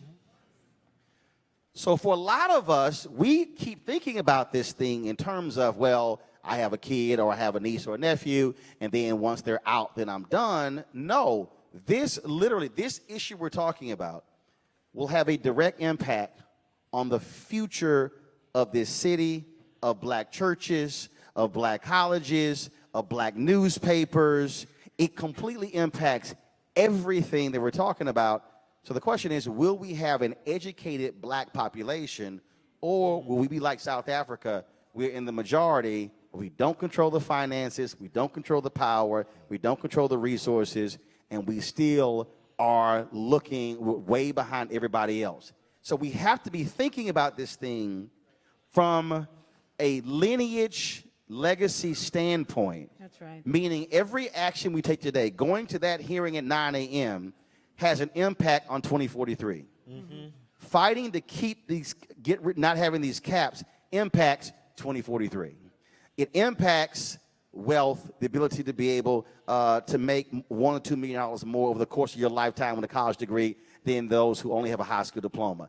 It impacts all of these different things. It impacts right now black home ownership is around 41%. We've never gotten it as high as 60%. It impacts black home ownership. And so we should not just look at this thing as Margaret School or black kids in school. The discussion we're having today has a direct bearing, literally, on the future survival of black America. That's how major this thing is. Doc, go ahead. This should be an all hands on deck type of situation here. And you know, for some of this is like really high up there, I mean, high talk, some of it is. But then also we can get back to grassroots things that we can do in our churches, in our communities, where we have mentorship programs, reading programs, you know, things freedom like schools. Freedom schools. Yeah. And we support those. Yeah. And if you've made it, you've done it. You know, my son is graduating from a public school. He's one, I guess, the 9 that got into the UC system. But then I think I saw him. come on, yeah. But then he got a full ride scholarship to Harvey Mudd College, the MIT on the West Coast, and that's because he had a 4.5 GPA, correct? Cumulative, you know. So we're excited about that. But I have his mama and the mother-in-law, my mother-in-law. She helped teach them, you know, homeschooled them before they got into school. Right. You know, and trained them, taught them how to read before they got into school. Yep. And were taught to read. We just can't just put everything on a charter school, public school. Oh, absolutely. We got to get some home training, some community training, and make sure that our children are right before they even enter into any system. But before I go to take some questions, so a couple of things. First, if you're a pastor, you should go to the Children's Defense Fund. They have an entire toolkit on how to open a freedom school in your church. So that's first. And so you don't have to ask anybody's opinion. You don't have to ask anybody's permission. You should be tapping into your retired teachers in your congregations to turn your churches into freedom schools, offering tutoring sessions after school. You should be doing a census in your area. I would say a half-mile radius around your church. Send your members door to door saying, is there a child in this house under 18? Let them know that you don't have to be a member of the church to come to the free tutoring sessions. And then guess what? You might end up getting new members because you actually are showing up knocking on somebody's door. I'm just saying, amen. But the last thing is this here, and again, why I need us to think about this thing just so far beyond. So when he said got a full ride, let's just say he got a partial ride. Let's say it was 50%. That means that the average black kid leaves college with double the amount of debt as a white child, which means that his son is going to be, when he graduates, he is starting his adult life debt-free, which means that his earnings for his first 10 years after college will not be sucked up by student loans. That's right, that's right. Which means that if his son decides to get married and buy a house, then even if, let's say, daddy doesn't give him a loan for it or give him a gift for it, he's now able to now do a down payment on the house and not have accrued so much other debt. So again, what happens, I have my sister's 4 kids, all of them are top students, all got money to different colleges. that means that they are starting their lives out in probably, I would dare say, the top 0.5% of black students, because they're not going into adulthood with massive debt. So that small decision to read to your kid right now, force them to recite back, to go through all of that, has an economic impact 15 years down the road. So I'm trying to get us to see this thing beyond today, and the decisions we make today has an impact, which means that his son, if his son goes into adulthood debt-free, that means there's an 80 to 90% chance that how many kids he has, they will come into adulthood likely debt-free. So this is a generational thing. That's right. All right, we're going to take some questions here. So here are the ground rules. I got the mic. I don't need your help. You can just put your hand down, keep it in your pocket. Don't grab the microphone. I got it. We ain't here for no sermonettes. We want you to ask a question. If you got a specific person you want to answer your question, target them. We're going to get as many questions in as possible. So how I'm going to do this, I'm going to go from here, here, here, here. All right? We ain't lining up. You don't get favors because you old, because you alpha. Ain't how we do it. So on this side of the room, anybody got a question this side of the room? Your hands up first. Step out now. Come on out. Name, what's your question?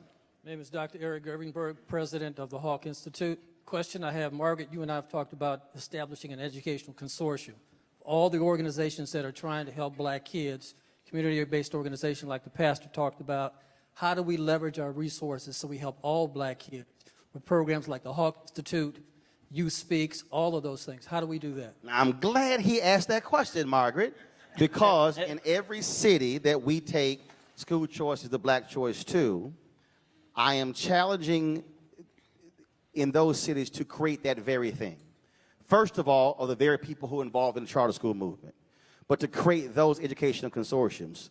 So really what should happen is, and this doesn't require, I don't believe in group meetings. I believe whoever wants to show up, shows up. So even if it's 4 or 5, you establish that consortium here, and then that way you're all the connectors. And so that way when somebody comes in, they say, well, who the black education people? Right there. As a group, it's an ad hoc group. The Student Nonviolent Coordinating Committee was that model. SNCC was that model. They were a national entity and were made up of different local groups. And that way, if you have an education consortium that's here in Sacramento, we've been to Atlanta, we've been to Indianapolis, and so then if you say, hey, Roland, we want to connect with people in Atlanta, boom, they've already started that. And so we're creating one of those things. Margaret, your thoughts on that? And if you already done something like that, what are you doing? Yeah, I think that that's a great thing to do, and I think that what I can do as a leader is that we have buildings, we have schools. That's a resource, and I think we have an opportunity to have an ecosystem, and that ecosystem can cultivate and grow in Fortune schools across our 7 campuses. And they also can reach beyond the walls of our campuses. But I think it's a great place to start, and I think that all of the different organizations that are here are evidence that ecosystem exists in California, in Sacramento, that we have a very rich black civic life in Sacramento. And so I would love to work with Hawk and the other organizations here towards creating that type of council. And here's the deal, the people who don't want to be involved, fine, don't call them. Do the work, and then all of a sudden when they want to get involved, tell them, come on, but we're not going to stop because of you. But SNCC really is, I think, that model, that sort of that consortium that when they met at Shaw University, that's what they actually did. Come on. Baby, I got you. I got you. I got you. Go ahead. Good evening. I would like to really acknowledge Miss Fortune, Margaret Fortune. She's one of our young people who we are extremely proud of. And one of the reasons being, I'm not going to try to embarrass you, that this Fortune School is a vision beyond all of you, us old activists, us elder activists. It's number 5 on the 10-point plan. And I thank you so much because I've gone through the public school. I had a choice. I always wanted a choice. I couldn't afford the choices that were offered. First time I had a choice to take my child out because I have 6 sons. It's difficult with boys. I have 7 siblings. They're all male. So I learned after my mother. Thank you for that choice. But there's one other point I want to make. In all of the constituency groups, I haven't heard black labor, nor have I heard black moms. I retired from the state of California. I worked for the Commission on Teacher Credentialing.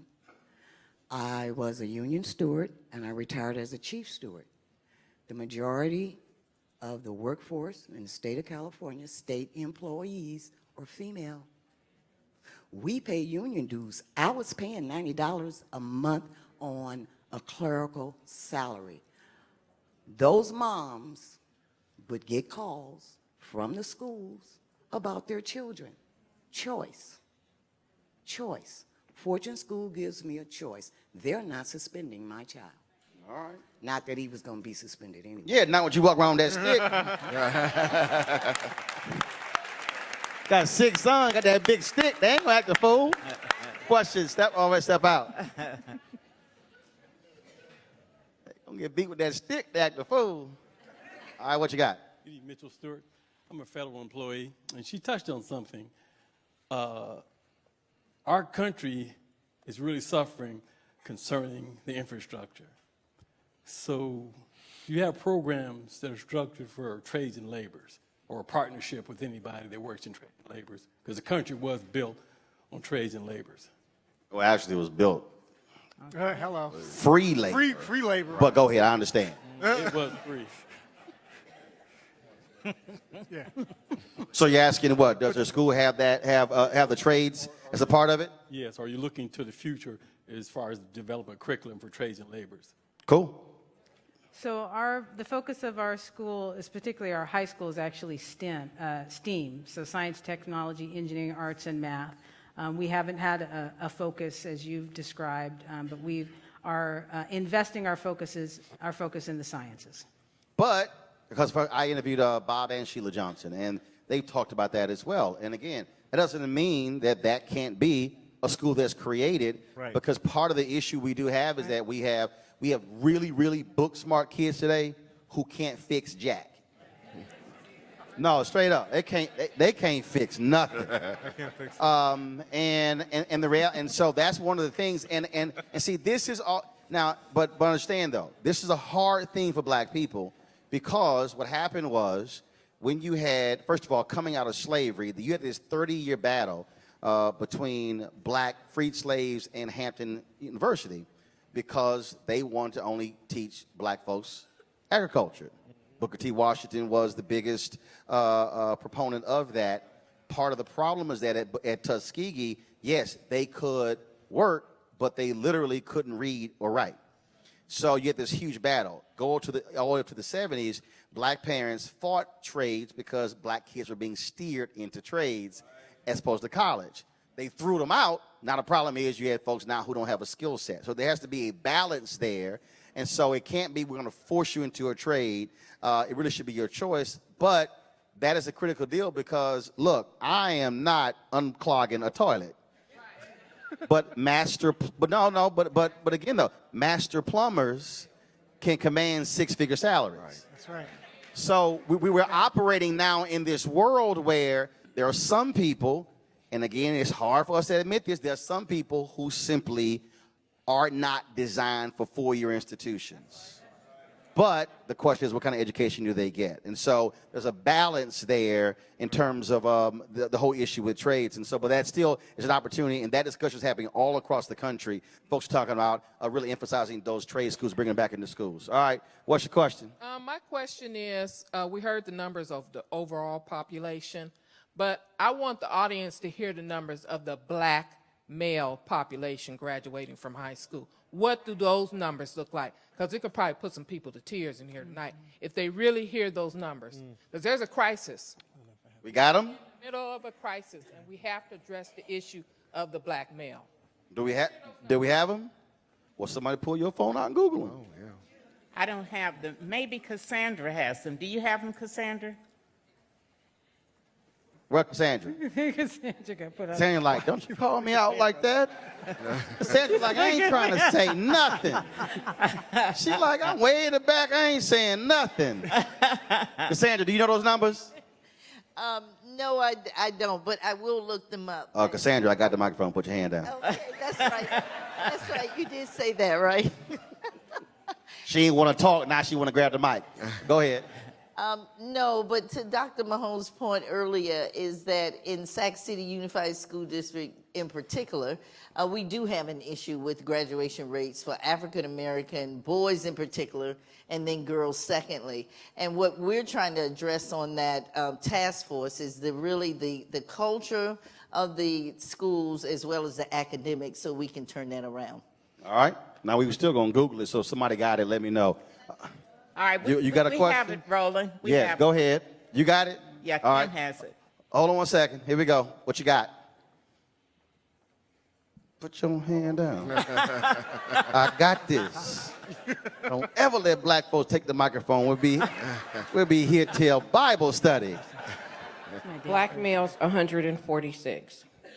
That's the number, 146 total? What's the percentage? Yes, sir.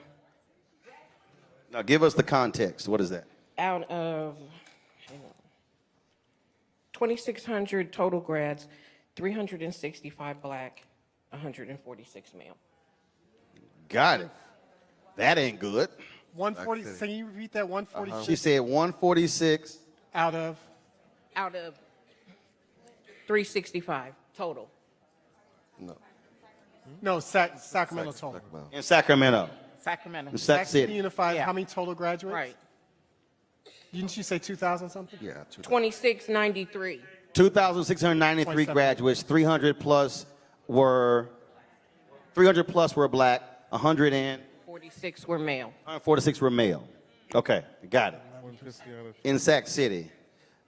I'm gonna go here, then here. Step out. Yeah, hands down. Okay. I don't know if these are questions or general comments. It's gonna be a question. Okay, it's going to be a question. My first thing is, we talked a lot about education tonight, but I bet if we really thought about it, it'd be hard for us as individuals to define what education is. Whenever you're dealing with a problem, first thing you got to define what that problem is. And we talked a lot about education, but I doubt if we really tried to define it, we probably would fail at that. No, we ain't gonna fail at it, but I understand your point. My second point is, I have 2 kids, and I went to their school board meeting. I go all the time, and I told them that I am chiefly responsible for the education of my kids. I took that responsibility. I don't rely, and I said I will join a partnership with you, and we'll work collaboratively on their education, but I am chiefly responsible. I think more of us, we're looking for somebody else, and this is not trying to kick the can. We got you. Okay, but I think we look for other folks to do what Yah has entrusted us to do, take care of our families.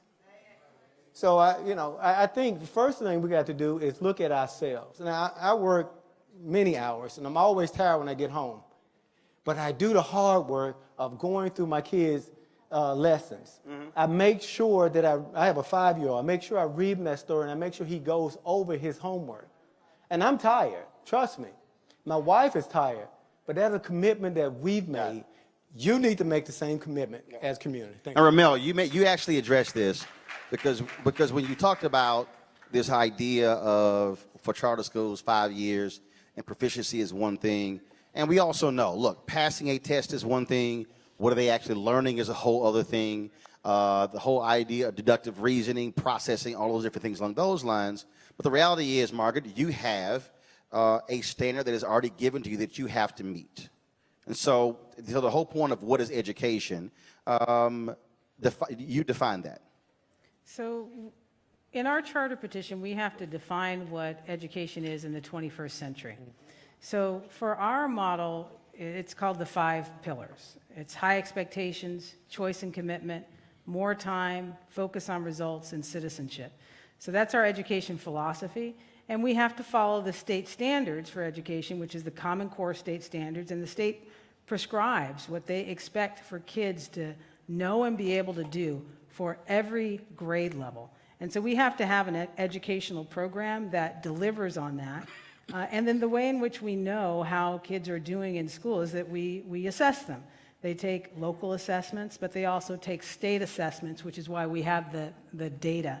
And the last thing I'll say is hearkening back to what Roland said in the very beginning. When you have an opportunity to craft your own program, you also have the opportunity to highlight things that are important to you. Black history. Our school song is "Lift Every Voice and Sing." You might recognize that. Our attention. One verse to all three verses. We do one verse every morning. No, y'all got to hit with all three verses. Okay, I got you. But you get my point. We have an opportunity to prepare kids in Black culture. Because that's a priority to us, in addition to all the things that the state says we have to do to educate kids. And you can only do that if it is a Black-run charter. Lift Every Voice and Sing will not be the school song in a traditional Black school. Right. That's why you got to be Black-run charter. And Huey the Panther will not be your mascot. Ain't gonna happen. He's ours. There you go. Real quick, got a question here. Here, them take one more over there, and then we're done. Got it? Go. First of all, my hands are in my pocket. And number two is, thank you, Margaret. I'm from San Bernardino, California. We came all the way down because Margaret, we wanted to support her.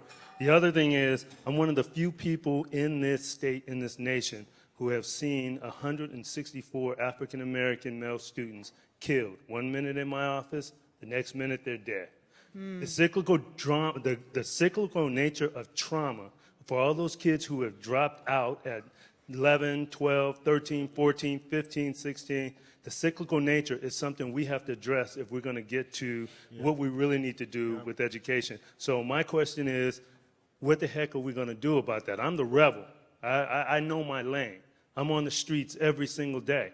The guy who killed my best friend when I was 16 years old, last week, after he got out of prison 2 years ago, we had at San Bernardino at the park, 17 different gang members were hugged up to show peace. So my question is, what are we going to do with all those kids who have dropped out? And Roland, help us if you can. Do you have mental health counseling dealing with PTSD in your schools? We do. We do. Anybody? And to your point, that's why, I talk about an ecosystem. Some people talk about a village. When you have control over the institution, that's right, and how the institution does its work, you also have control over who comes in to embrace our students. And I think that's an important part of all of our recovery from the violence that is visited upon our community. I appreciate that you came all the way from San Bernardino to participate in this today. So I want you to get with Hawk because there might be some partnership there, okay? Got it. Question. All right, so my question is a former educator with Sacramento City Unified and St. Ho Public Schools. We talked a lot about education and things that are needed in the classroom. Specifically, can you speak to resources that are available for parents? Because I don't know of any parents in here that can break down math from a Common Core standpoint where 9 plus 10 really does equal 21. Can you speak to that for us? Anybody? Go ahead. I'm going to go over here if you got a question. So there's a book called Parenting Practices. There's a book called Parenting Practices by Rex Fortune. I think he might be in the audience. It's a study of Is Rex here? Where you at? Well, stand up, Rex. There he is. Got any books in the trunk? Got any books in the trunk? I'm sure he... All right, I'm just saying, Black people will see out the back of a trunk in a heartbeat. Go right ahead. Right. So I would look towards that book, Parenting Practices, because we do a whole parent academy. We actually hold it here at St. Paul Missionary Baptist Church, where we have a whole curriculum for parents, and it's based on research of parents of color, mostly low income, who have been successful in sending their kids on to college. And so we prepare our parents with that skill set because it's it can be learned. And so that's how we address that in our schools. Thank you so much for the question. Question? Don't get upset with me, Roland, but I marched with King in 1963, Birmingham, and I've got a dog bite on my leg. I've never been in a part of a forum in my entire life. I am just honored to be here with such magnificent people. The panel, you're awesome. And King Roland, I waited a lifetime to meet you, my man. You're a saint, brother. My son, I'm sorry. You're saying it's just my son. And I just want to say that most of you won't understand when I say that. With my experience, I'm 71 years old. Like I said, I'm marching in Birmingham. Black don't crack. Sure don't, right? And I was in Birmingham 63. But the vote, everybody talks about the vote. And as you know what we did in 1963, we demonstrated, as piggyback what Margaret said, we put it to action. We demonstrated, we protest.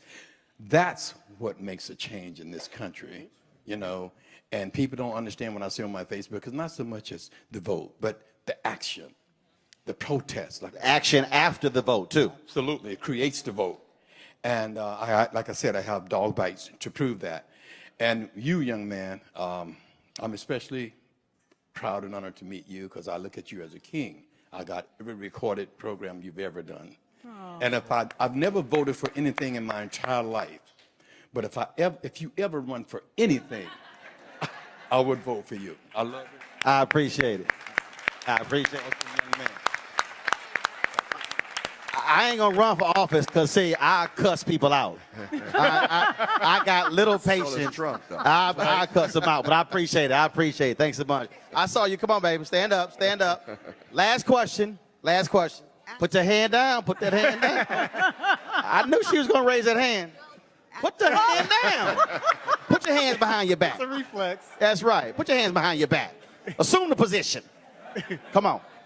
Actually, Margaret answered my question. I really wanted to know what intentional efforts are being created to allow parents leadership opportunities and professional development opportunities to best support your efforts. The African proverb that a child educated only at school is an uneducated child, that there needs to be more engagement of families of your schools to take on that leadership role and to help provide a resource and a partnership with your programs. Okay, so I'm gonna do this here. I'm gonna answer that because I want to go beyond Margaret schools. Because again, we talked about earlier, we talked about mobilization, and so Margaret, get the text number ready, get that ready, and then also your email as well, and then also where people can reach out to you, and that is, he actually said it. Hawk said it, the brothers, the parents said it, and that is Margaret's doing her job. Doc's doing her job. He's doing his job, doing his job, doing his job. We don't have to say, what is the institution already doing? What is required is, and this is where I always talk about, you can't have a strong nation without a strong state, which requires a strong city, which requires strong neighborhoods, which requires strong blocks, streets, houses, house, individual in the house. So what is needed is literally, where are you, and then what's in your surrounding area. What I mean by that is, if you say, I'm going to commit to help tutor 3 kids, that's 3 more that's being tutored right now. If you say, if you're the pastors, if you go to Children's Defense Fund and you say, we're going to create freedom schools, we're going to create a tutorial program from 4 to 7 p.m. in our schools, use existing churches, tap retired teachers in your particular church, ask them to commit to once a week to be able to offer tutoring services, do a survey in your area, you could transform reading and math numbers overnight because you have your own ecosystem. That's the ecosystem. We keep talking about a village, but a village is actually made up of people. And so the question is it the people next to me? Is it my cousins, my nieces? Is it my neighbors, church members? So really leaving here, everybody actually has marching orders. Every single person. Now, What you have to decide right now, and this is the model that the brother talked about Birmingham, and this is the piece that people keep forgetting. When King was selected to lead the Montgomery Improvement Association, there literally are more people. I need you to understand this because y'all about to think that I'm crazy. There are more people who are literally sitting in this room than the number of people who were in the basement in Montgomery who decided to launch a one-day boycott. I've been to that church. That's a small church.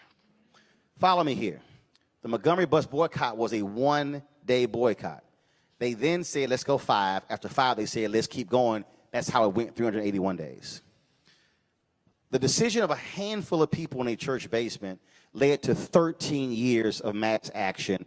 It led to the Voting Rights Act, Civil Rights Act, Fair Housing Act, led to all of those changes, 13 people, 13 years. Why am I saying that? Because the problem that we have is we believe, and Hawk actually gave it, when he said create an education consortium, you can literally change education in Sacramento with only the people in this room. Which means, are the people in this room willing to start?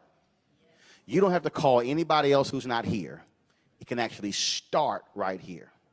Which means that Delta should be challenging AKAs, challenging Zetas, challenging Sigma Gamma Rho, challenging Alphas, Omegas, Kappas, Iotas, and Sigmas to say, how do you use a collective resource of the Divine Nine to also change this?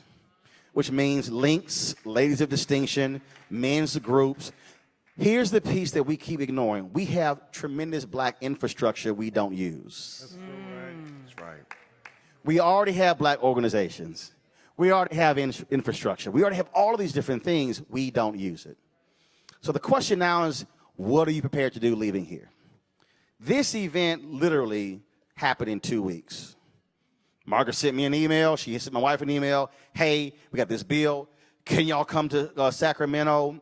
We were already planning to go to Philadelphia in May. We typically spend 2 to 3 months picking it. This thing happened in 2 weeks. 2 weeks. I was supposed to go to Houston tomorrow for the Women of Color Presidential Forum, and I said, no, I'll come here, then go back to D.C. But what you have to now decide is, what is your commitment? So what I want you to do is decide this. You don't have to decide right now. What's the one thing that you're willing to commit yourself over the next 364 days? Is it PTSD and trauma? Is it helping parents when it comes to their children? Is it creating the consortium? Is it organizing and teaching and tutoring? So what's your one thing? I don't want you to pick 4 or 5 because you're not going to do any of them. No, you're just not. I want you to pick that one thing. And then a year from now, you should say, what did I commit to, and then what did I actually do?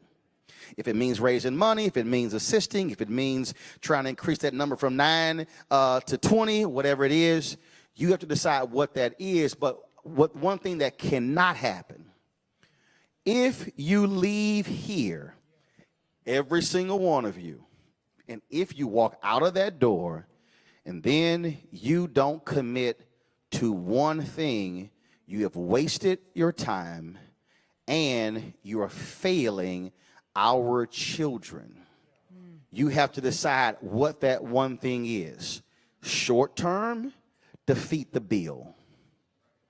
That's the short term. Defeat the bill. Target the person who's proposing the bill.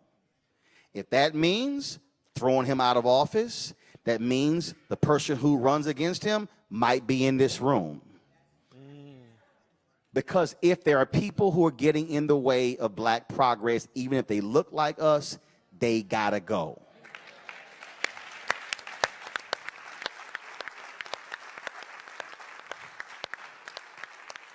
But you have to decide what that one thing is. I am more than willing to assist any way that I can, amplify the issue. We've been streaming this. We're going to actually restream this several times over the next week. More folks will learn about it. But you are the only people who can decide what happens with education in Sacramento. You. This is on you. And if he can get bites in Birmingham, and do understand There are black parents in Birmingham right now who are fighting the Birmingham School Board who does not want charter schools. And the numbers of the black, if you think those numbers are bad, go see the education numbers of the black belt in Alabama. Will make this look like Rhodes Scholars. So you have to now decide, what are you going to do? Text number, what is it again? 52886. 52886. Share this, and they should be text for kids to number 4. For folks who want to participate, where should they go? Yeah, the email address, rantone@ccsa.org. R-A-M. R-A-N as in Nicholas. R-A-N. Yep. T-O-I-N as in Nicholas E @ccsa.org. That's your email? That's my email. All right, Pastor? Nan, N-A-N, Sacramento @gmail.com. All right, when it comes to college preparedness? hmahone@aol.com. H, spell Mahone. Some folks ain't spell it. Spell it. HMAHONE. At AOL.com. That's right. You still using AOL. I knew you were going to say that. She ain't changed since 1994. She ain't like, I ain't getting no Hotmail, no Gmail. I ain't getting none of that. But I have a Yahoo one. I'm just not giving you that. And, of course, I run 3 black newspapers, so you guys support black newspapers. Where can they reach you? That's right, Sacramento Observer. You see us online, www.sacobserver.com. And don't forget, you can support us, Roland Martin Unfiltered. Go to RolandMartinUnfiltered.com. You can join our Bring the Funk fan club. We certainly appreciate that. And Margaret, if folks want to reach you, how can they do so? They can reach me at fortuneschool.us. Fortune School? Singular.us. .us. Y'all give it up for our panel.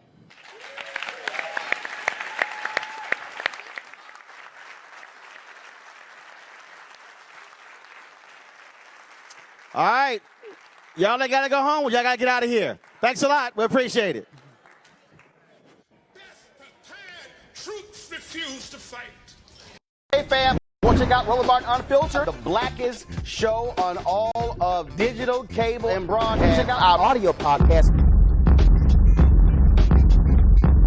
There's only one daily digital show out here that keeps it black and keep it real. It's Roland Martin Unfiltered. Press play.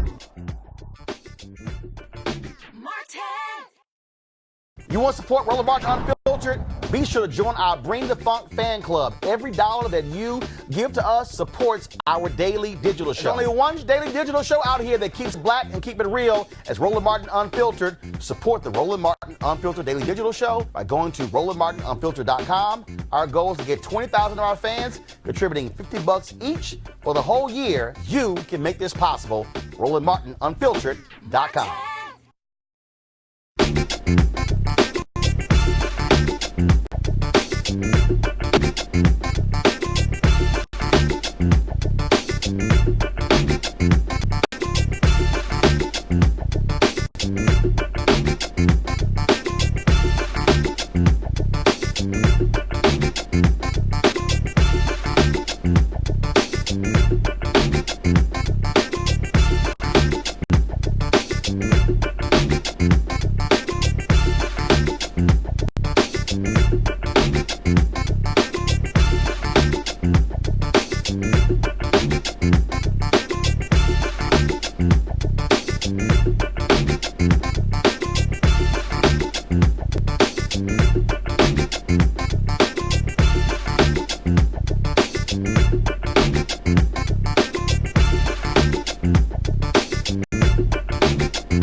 Hey fam, want to check out Roland Unfiltered, the blackest show on all of digital, cable, and broadcast. Check out our audio podcast.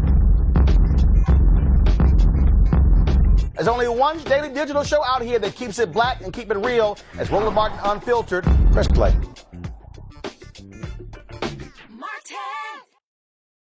You want to support Roland Martin Unfiltered? Be sure to join our Bring the Funk fan club. Every dollar that you give to us supports our daily digital show. There's only one daily digital show out here that keeps it black and keep